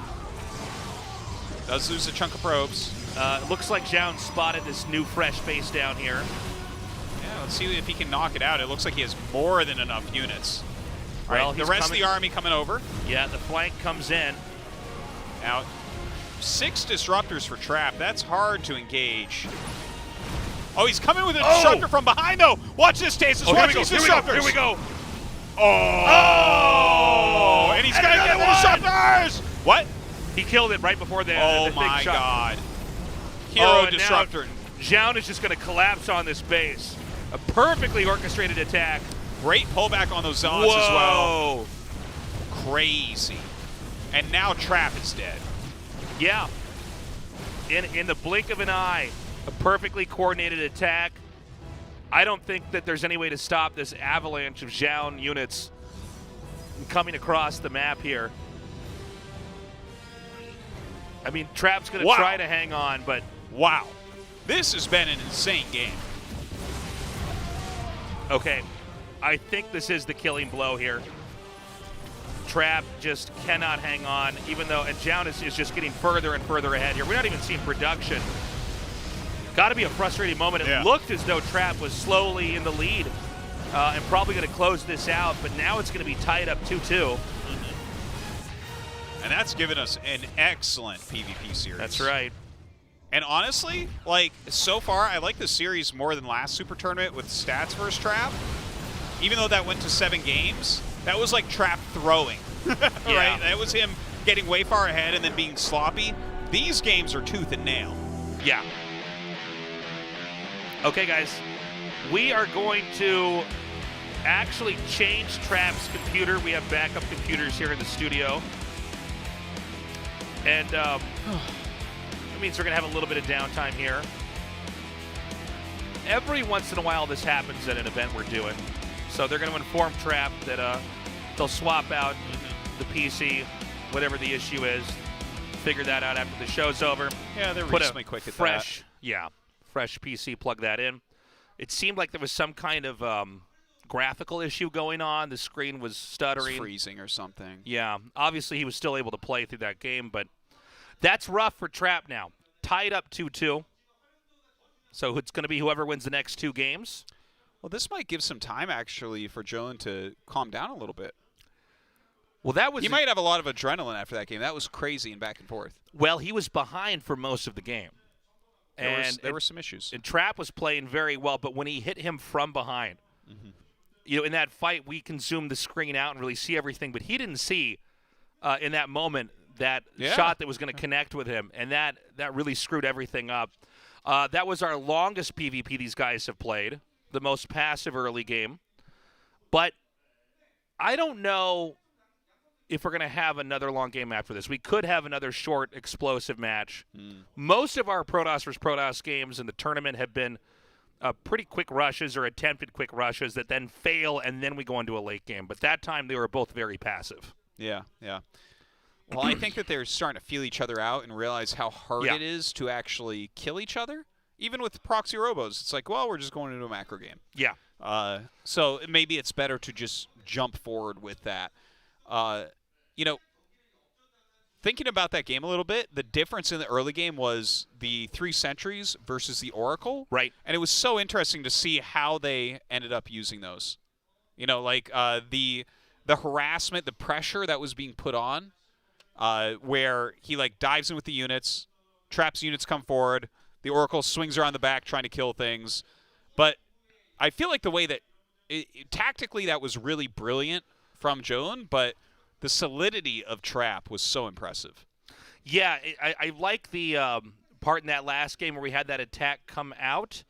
He killed off the Nexus, and then he knew exactly what to do. He knew that, first of all, we're going to see Zoun try to take a third Nexus. He has to play catch-up, or Zoun has to attack into him. Probably not going to work. So he immediately takes the 4th right away, and then kind of comes out with some pressure to basically keep Zoun from taking a 4th. Now, he managed to get a 4th up anyways, but a lot of very complicated ideas going on here in this PvP. Yeah. It does seem thematically like Trap really likes to tech into Blink very quickly. Zoun does tend to want to he seems to be a little bit more diverse in his approaches in the early game. Yeah. Well, I think Blink gives you the most opportunities to outplay your opponent, right? Yeah, I would say so. It's like you have the most options when you have the Blink upgrade. Whereas some of these other ones, it's just like a brute force thing, or like, does he have defense against the Oracle? Oh, he does? Okay. I guess that didn't work. Yeah. It should be noted as well that, like, when you were watching these little engagements, especially early on, Trap really seems to know exactly what to do. Like when to come out and snipe the Warp Prism versus when to back up and defend. It's been a really exciting PvP overall. Yeah. It's a very good one. Enjoying it quite a bit. After watching these games, who do you think is going to take it? I don't know, man. You were saying 4-2. You think someone's going to 2-0 from here? That might be the craziest thing anyone ever said. Can't believe I that thought might be that. crazier than me saying Zoun 4-0. I don't know who's going to take it. You know, it does seem like it's like each player that wins, I'm like, oh, now he's going to take the whole thing. But I don't know. I mean, I don't really know if that stuttering screen thing that was happening was a factor in Trap's games. I don't blame him for pausing and then requesting to have another PC put in. But this is a tricky one. I mean, each of the games have been different, right? I think the most disappointing game out of the series has been the one where the Robo push just ended it. Like, Zoun's decision-making was basically correct. He stayed on the high ground, but he didn't quite have his units in the right spot. Yeah, I even liked his build, the Stargate into Robo. That's kind of a tricky way to deal with it. Yeah. But yeah, it seemed like his micro was just slightly off. He just needed a little tiny bit better of a hold, and he was going to be okay. And normally I would say that in a game like that, the player's nervous, and maybe that's a sign that things aren't going to be that good. But then in the last game we just casted, there was fighting for most of the game. Yeah. And Zoun played very well and controlled very well. So he seems to be pretty comfortable. You know, we've seen, you take a player like Trap, right? We're pretty used to casting him. And seeing him in the studio, he usually seems pretty relaxed. Yeah. He seems very comfortable in his own skin. Where we've seen a lot of other pros down here, and they're a little bit more nervous. There's a lot more adrenaline. I don't get that feeling, though, from Zoun. Even though this is the newest player in the GSL, he doesn't seem frazzled. He doesn't seem anxious. Yeah, I see what you're saying. I think he is a little bit nervous. Like during the interview, I felt like I saw a bit of nerves from him, the way he was moving his hands and his arms and kind of laughing a little bit nervously. You know what I mean? Yeah, I can kind of see and what he's you're a saying. little bit wiggly right now. See that? A little wiggle. That's real. That's real. Like, well, it's also a you're not wiggling like that right now, Tasteless. I'm wiggling for Zoun, man. No, look, I don't know what's gonna.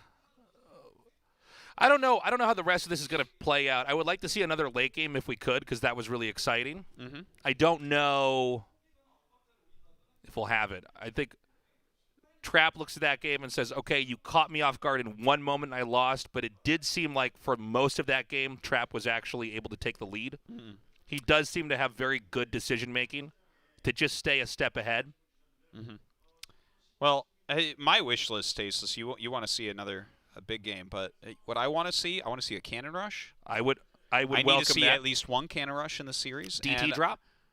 Oh, those. Once upon a time, that was very popular PvP. Yeah. But I would like to see, like, real flying army. Like, can we get into some sort of Void Ray shenanigans, or possibly a game that goes so long it gets very stalematy, and maybe you see, like, carriers? I think there's still a lot that could happen in this series. One thing to note is that, Trap had to defeat a Terran player to get this far. So you can get rid of all 2 Terrans and a Zerg. Yeah, he didn't have to play Protoss versus Protoss to get here. Now, Zoun has been beating Protosses to get this far. So, well, that being said, though, he did not have to show that many games. Like when he played Zest. 7 games, yeah. He 3-0'd him. Yeah, and 3-1 parting. Right. So there's already some data out there about how he plays, but he won so handedly, I don't know. I mean, I think it's a slight advantage for Trap just as far as intel goes, but yeah, they've actually played a lot of times in the past, and it's almost all Trap victories except the very last time they played in the ESL Open Cup. Wow. And that was at the beginning of the month, and Joan 2-0'd him. So, but other than that, Trap basically dominated him. Yeah. The thing is, we know Joan is not peaked yet. He's still rising. It's so when you see that switch, it's like, he might just get better than Trap in the next couple months. Well, yeah, he might race ahead of everybody here. Yeah. It's kind of crazy. GSL, this tournament's been on for over 10 years. We've had players come and go, but there's definitely players that have been here for pretty much the whole thing. Like Innovation is an example. Yeah. Now, Zoun is the newest player. Trap's been around for a long time. He was always one of the best Protosses. Now he's the best player. Yeah. And it's no surprise. I mean, right when we started the tournament, he was our first game we casted, and we said, well, he's probably going to go all the way. Here he is. Now, Zoun, I was not expecting to see this guy that often. I'm excited to cast him because, he's the newest player, but now he's here. Yeah. And he is here to dethrone Trap. Well, when we have new players join the GSL, normally they're one-hit wonder Protoss players. Like Prince, right? He came in, had some sick games against Maru. It was really exciting. Haven't seen him since. Remember Nightmare? First pro to use DT Blink in a match. Really exciting stuff. Disappears. Right? That is a good point. I hadn't noticed this that, happens but you're right. a lot. Yeah. And the thing is, he came in kind of flashy, too. He had some cool PvZ builds and stuff in his first season. Was doing a good job. Guys. What? Game's ready. Oh, no. Yeah, you know what? Put us back on camera. Let us pontificate a little bit more. I wasn't done. Let's hope the Trap pauses again. Oh, I hope so. As we go into Game 5. All right, Game 5 on the map. I was going to say the monitor is freezing again, then we put glasses on him and he skills up because it was actually just his eyes. How do we say this map? Jagannatha. Jagannatha. Meet me on Jagannatha. Yes. I will, Tasteless. I'll meet you there. I'll see you there. The winner of this is going to take the lead. Again, it is the first to 4 wins. It's a best of 7. The victor will be the champion of the GSL Super Tournament. Game starts.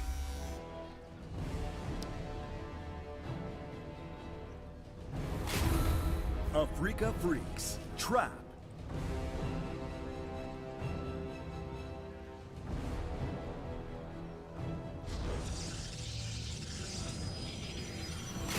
Alpha X, Zoun.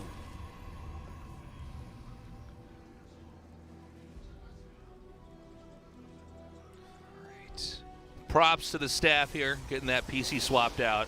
Every once in a while this happens. But that was pretty fast considering. Tasteless, you know what? I just had this idea. Yeah. About how to make the production even better. Okay. Go on. Like, GSL's already great. How do we improve upon something almost perfect?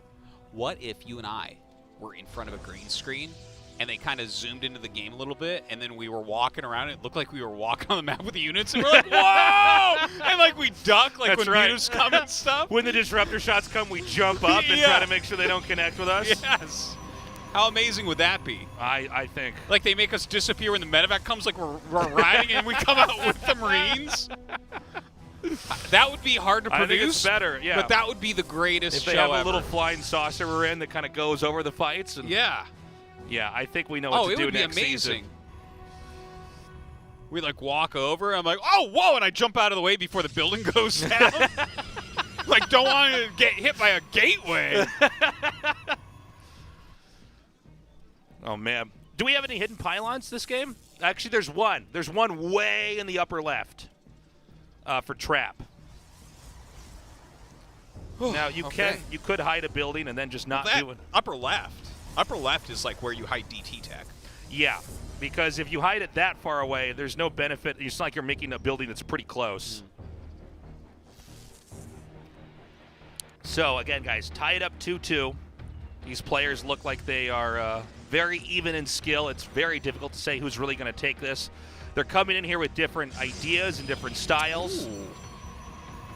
That's a Robo in the main. He does block the probe from getting in there. Yeah, very important to block because it's 2 Adepts coming out and a Robo. This is a very specific build. He is getting aggressive. Okay, I guess he didn't hide a Twilight or anything. Just puts a pylon up there. Kind of sneaky. Yeah, see a pylon's missing, maybe you go looking for it. Right. It's a pretty advanced idea. Like, if you do this against a bad player, they don't even notice that there's a pylon missing. But yeah, against the very best, then they start to worry that there's some kind of an attack inbound. They might defend a little bit more. They might scout around the map needlessly. Not a bad idea. And we're actually, in truth, having a very passive game here from Trap. Yeah, he's playing quite a defensive game here. Oh my gosh, look at this. Twilight and Prism. What am I looking at here? Is this build, like, good? I don't know. It doesn't look it, but I'm really excited.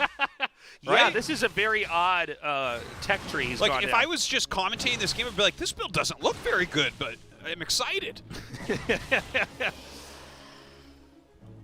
So does he want to get Blink and get a third gate or something? Or no, I think it's going to be DT? DT. Okay. Or, well, maybe it... Yeah, right? Maybe it is Blink. I don't know. That's why I'm telling you it doesn't look very good, because I can't figure out what the hell it's supposed to be. He's like, I need the quick Prism with the 2 Adepts. I need to make sure he has a Nexus producing more probes than me. It's a Blink Immortal build. Blink and Immortal on one base. He's going to do a later push. It's like, you know what? We normally do on 2 bases. What if I do it on 1? I'm like, well, you have less probes and less income. And less of everything. Yeah. Also, keep in mind, because this is later, the player that expands, in this case Trap, actually gets to, mine a decent amount of resources before this attack commences. Also, the Robo is on the opposite side of the map. It looks like he wants to just see if he can get any tiny kills. Oh, man, if he loses that Prism, Tasteless. So that's... I don't know what you'd want to do here, but if there was a thing you couldn't do, it would be to lose that unit. He's just remaking it. Don't worry, Tasteless. Nope. It's a later push. What if he wins with this build? Because this is one of those games where, like, it is falling apart. It's unraveling very quickly. The idea was cool, but he lost the most important unit he needed. Well, so this attack itself is going to come later. Yeah. He lost the Prism and then got scouted. Like, the hallucinated Phoenix flew over this as it was coming down the ramp. If I was Trap, I'd pause and be like, I think my monitor is broken. Why would he have an Immortal right here? Now, Trap's actually out a little bit forward from his base. The Trap is up 10 workers, by the way. This is really like almost a counterintuitive idea, which I think is actually why Zoun is doing it, is this is such a far distance to attack. Yeah. The other player might be assuming that no good player would ever do this. Yeah. And cut corners, and then suddenly here it is. Oh, this is what he wants to do, force field the ramp? Oh, wow. Very old technique here. Okay, force Does not field. get the force field up. Okay, well, yeah. Okay. I don't know, Tasteless. It doesn't seem like it's going to work. I think, unless I'm mistaken, this attack is just going to fail. Probes are coming down here to take this fight. The army for Zoun is thinned out. And now he's being chased. Yeah. And again, he's down like 9 probes. There's a chance he just taps out. Yeah. GG. Okay, strategy completely backfires. gosh. It turns out it was a terrible build. You know how when an That airplane didn't look like it had any window to do anything. when an airplane crashes, it's not just one thing that goes wrong. It's like 7 or 8 things in a certain order to take that thing out of the sky. But with that build, just one mistake. Yeah. You lose the warp prism. Now, I don't even think the strategy was that good, but I definitely knew Trap was not expecting it. But part of the reason why he's not expecting it is it's kind of weak. Yeah, but then when he lost the warp prism, he made a somewhat, I guess, not optimized strategy even worse. Yeah. So we're going to go to Pillars of Gold. It was neck and neck until Trap slapped Zoun down. Now Zoun has to come back with 2 wins in a row, or Trap is going to be the GSL Super Tournament champion. All right, let's see if he can do it. I don't want to see any more of those Garbo builds. No Garby builds. Unless it's a cannon rush, I'll take that. No, Garbo I'll take build that all kind day. of garb. That kind of garb is good for you. Pillars of Gold, guys. Game 6. Game start. Game start. Africa Freaks. Trap.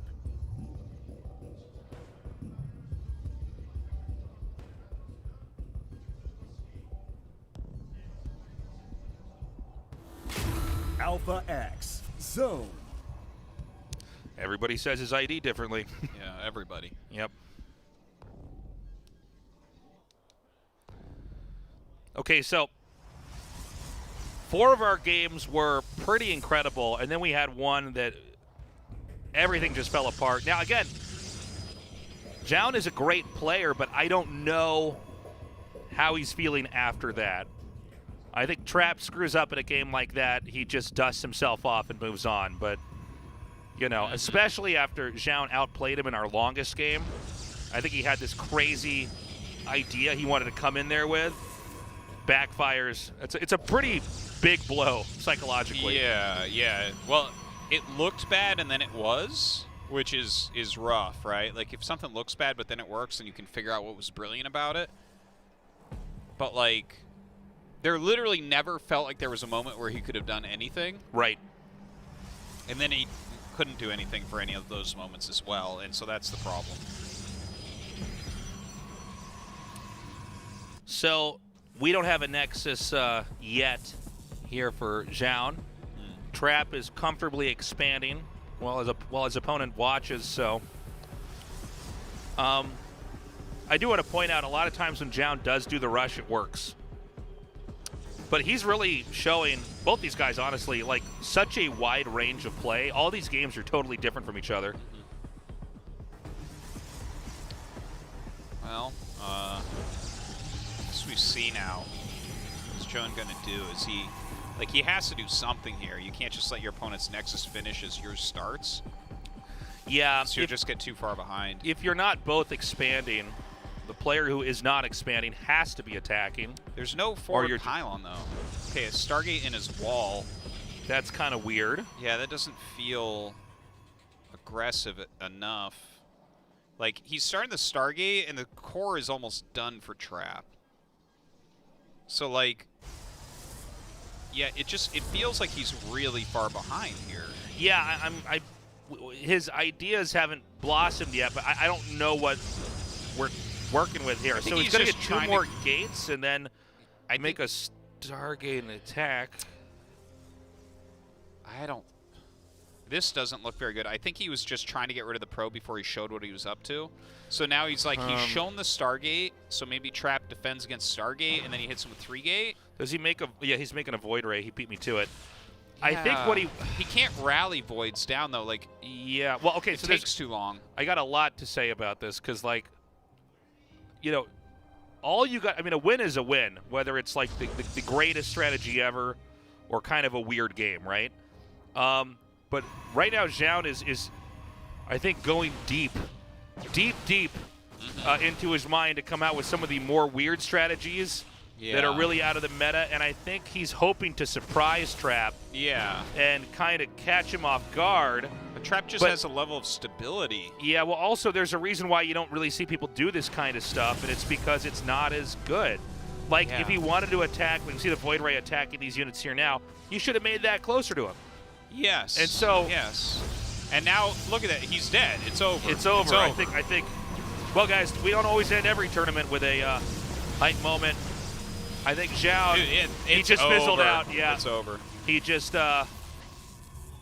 he used the last bit of energy in our most exciting game, Game 4. Yeah, and it was a great game, but the two games after that were like shipping it in, you know? It's like you're way too tired and you should go to bed, but you want another ladder win. Yeah. And then you go 0-2 and lose 100 MMR, and you're like, all right, I am actually done now. I am a degenerate. So he's going to try to just follow through with the strategy, but all that Trap has to do is defend. You know, it's so close to 0%. Like, there's so many units here for Trap. Yeah, this is he's canceling that now. Oh boy. Well, can't wait for our highlight reel of this game. This is oh man. Yeah, this is rough. And you can see now the player that took the expansion just has more. The player that was rushing just can't even hold his ground outside the base. He can't even attack. And so then the counterattack is just huge. And of course, when you have players on 2 bases to a guy who's on 1, you're doubling what you've got. Now, behind this, Zoun's expanding, but I think Trap, this is going to be a very textbook win, I think. I think it's a very straightforward counterattack where he moves across the map and goes for the kill. He would have to, Trap would have to really, really screw up here. Yeah. Like, truly, something has to go terribly Like, this wrong. is, honestly, this is like a ladder game or something where you counter what your opponent's doing. All you need to do from here is, you know, make stuff, upgrade. Yeah. It's like they've dropped their queen in a chess game, and it's like, all right, we'll just, you know, go ahead and start trading pieces. You resign now. Yeah, we see now that Zoun's going to try to come across the map. He knows his situation. Yeah. I mean, there's no delusions here for him. He knows this game is, you know, almost a lost cause, but he's going to try to play it out. But, you know, when you got a mirror matchup and somebody takes a lead like this, you know, you're using the same units, you've got the same tools, the other guy just has more of it. I'm actually surprised he's going blank. Just like the theory behind a position that's this far behind, I think that you would never go blank here. You need to do something with a really sharp edge on it. Yeah, I think like you have to take some insane risk. Like, I'm not even sure exactly what that is, but you want to make it so that you lose to like 8 things your opponent could be doing, but you can beat 2 of them.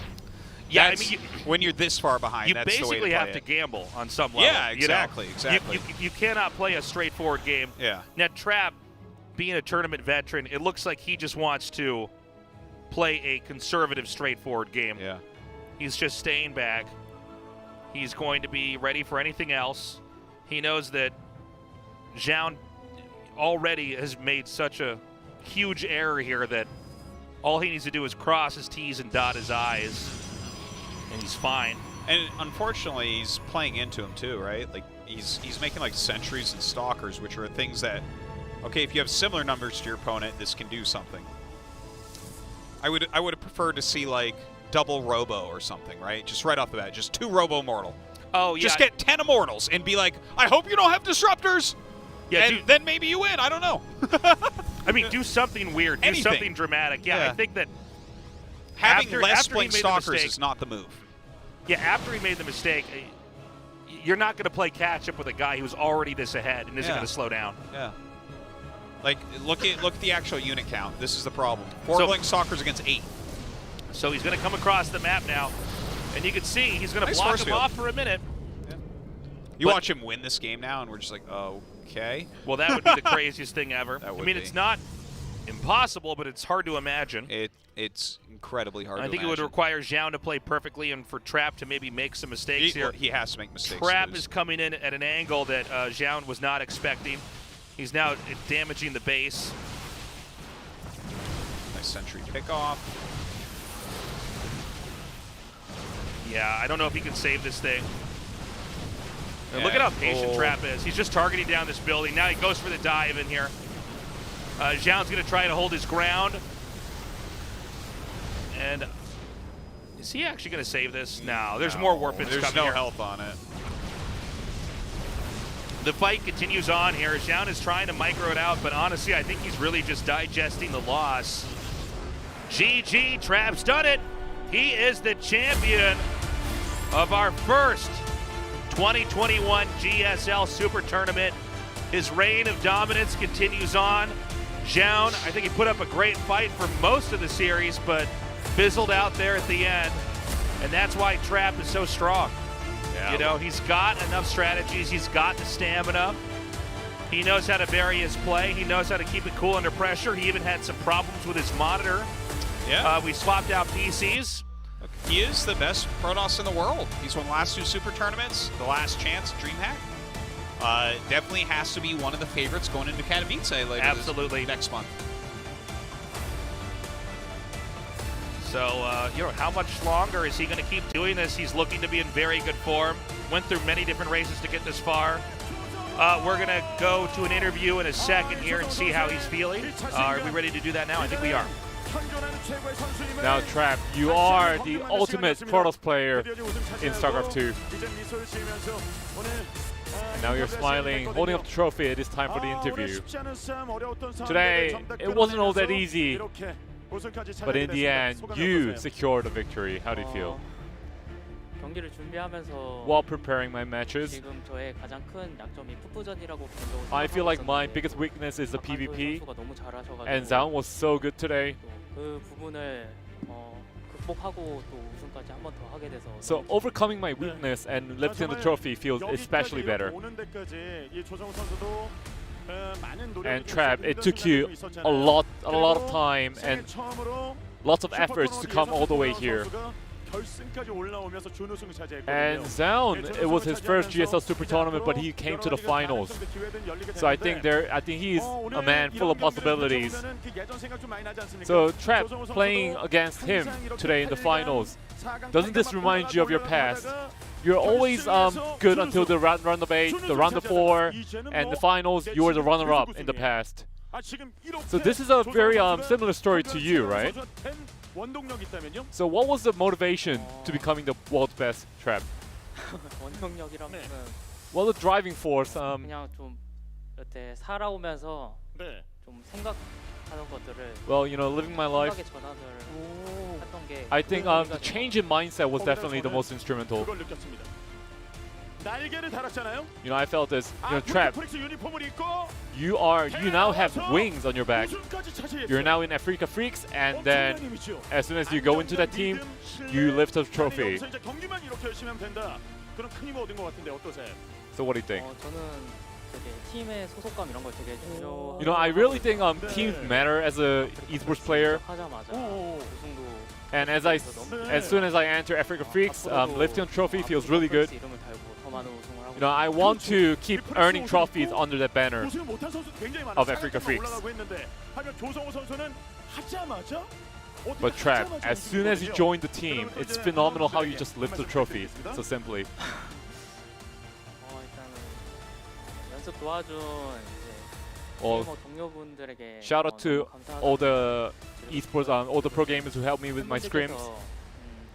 경기장에 현재는 못 오고 And right now the fans, of course, can't come to the venue right now, but I'm receiving so much support online, and I'm ever grateful to them. 하다고 전해드리고 싶고 또 제가 이번에 집에서 연습을 하게 되면서 And while practicing at home, 연습을 하게 되면서 계속 이제 징크스 같은 게 생긴 것 같아요. 너무 게임도 잘 되고. I think I've got a jinx now. You know, I'm playing at home and the results are so good. 게임만 할 수 있게 배려를 많이 해주시는데 그 부분에 대해서 And the team lets me focus on my games without any interruptions. So I'm really grateful to that as well. Well, we will now commence the award ceremony. 네, 이렇게 2021 슈퍼토너먼트 대망 결승전 경기가 모두 끝났습니다. 선수들 이번 시즌에는 여러 가지 변수들이 많았거든요. Congratulations again here to Trap. Quite the showing. But look, I'm also super pumped to see more of Zoun down the road. Yeah. I mean, it's funny because you could see his knowledge and his ability is really there, but experience is key as well. I mean, Trap just kind of kept it together, kept his cool here. and managed to pull through. That's right. Mr. Che, the creator of GSL, coming up to give second place prize. Andy, take it away. How was the final, Mr. Che? Well, I realized that the players are really brilliant in the games, and they're trying their best. And it was so awesome to watch. And you know, today we had some pauses, minor pauses, and we had to change the PC. So I'm really sorry to the players. And for next time, we will try to maintain a better environment. Guys, it's good to be back. It's good to be casting for you all out here. I'm excited. I'm actually relieved that we got to have a little extra Super Tournament here early on in the year, as we're still mostly in the off-season here of StarCraft 2 in Korea. That being said, second place, Tasteless, his first Super Tournament. Yeah, and I think the future is going to be very bright. It's too bad he kind of fell apart there at the end, but it was a really good showing. And look, this is very valuable experience to have. You play on the final stage. I think he clearly had better planning at the start, and I think once we got about halfway through the series, that's where he just didn't seem to have the right approach to the game. Yeah, it seemed like he got desperate there at the end, sort of panicked, didn't believe in himself. But like you said, it's a great experience, and I think he's someone that we might see win a championship at some point. Yeah, I think we're going to have a lot more of Zoun here in the future. We're now going to be giving away the first place check and the trophy. Do we have flowers this time? I don't think we do. Sometimes they give them flowers. Where would you find flowers? At a flower shop. You're gonna go down to the equator and get flowers for this guy? For GSL, absolutely. Absolutely. Here is our Africa TV CEO. I think he has some words as well. We'll get that translated for you. So Kevin, you got to see the finals of this Super Tournament today. How do you feel? Well, Zoun coming all the way to the finals was really astounding to me. And he was so phenomenal on stage. I'm really happy to see such a young player come all the way to the finals. And Traps, the winner of this tournament, has recently moved on to the Africa Freaks house. And this is his second consecutive GSL title, so I'm really happy for him.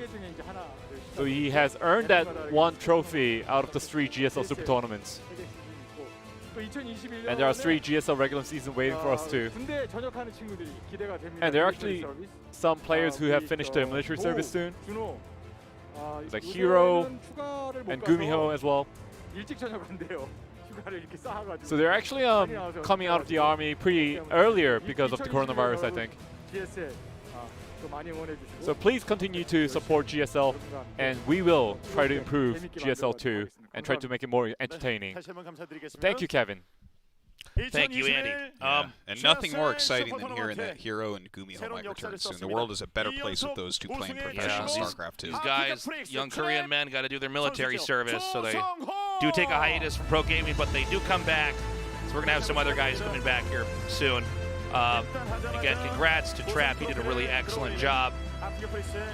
And you know, the question I'm asking myself is how much longer is this going to go on for? He is really crushing it. Well, yeah, three big tournaments in a row is badass. Super Tournament, obviously not quite the level of Code S, but really, really high. If he wins Katowice, he starts entering that crazy realm where almost no one has ever done anything like this. Yeah. That's not quite Rogue level, but getting close to it. Well, it's kind of crazy because his play style has really worked out for him. He went through all these different changes, and honestly, he's just cemented the way that he approaches the game. It's worked. Well deserved. I like casting these guys for years, and then they finally manage to dominate. You know, so cool. Yeah, and it does take years. Trap has been around. He came over in the Kespa switch, and he was strong, but it took him this long to start winning championships, which is craziness, right? Like 7 years or something. Man, StarCraft's hard. It is difficult. Well, this is really a game that ages like wine. You know, the longer we have it, the more we learn about it, the better the games get.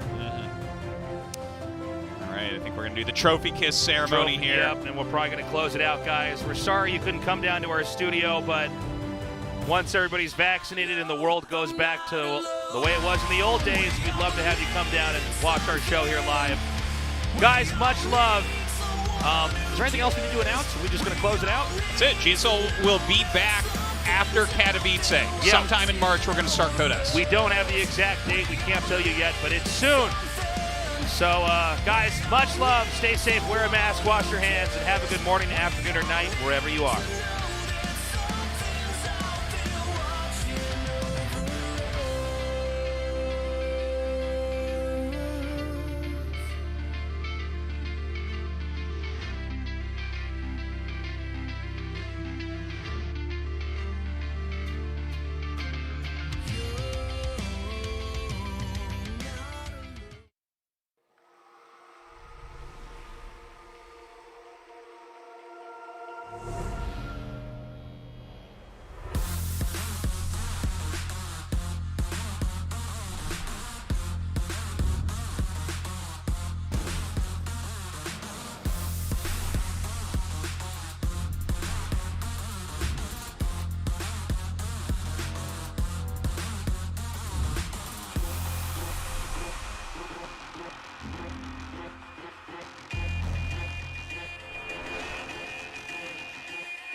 GSL Super Tournament Season 1.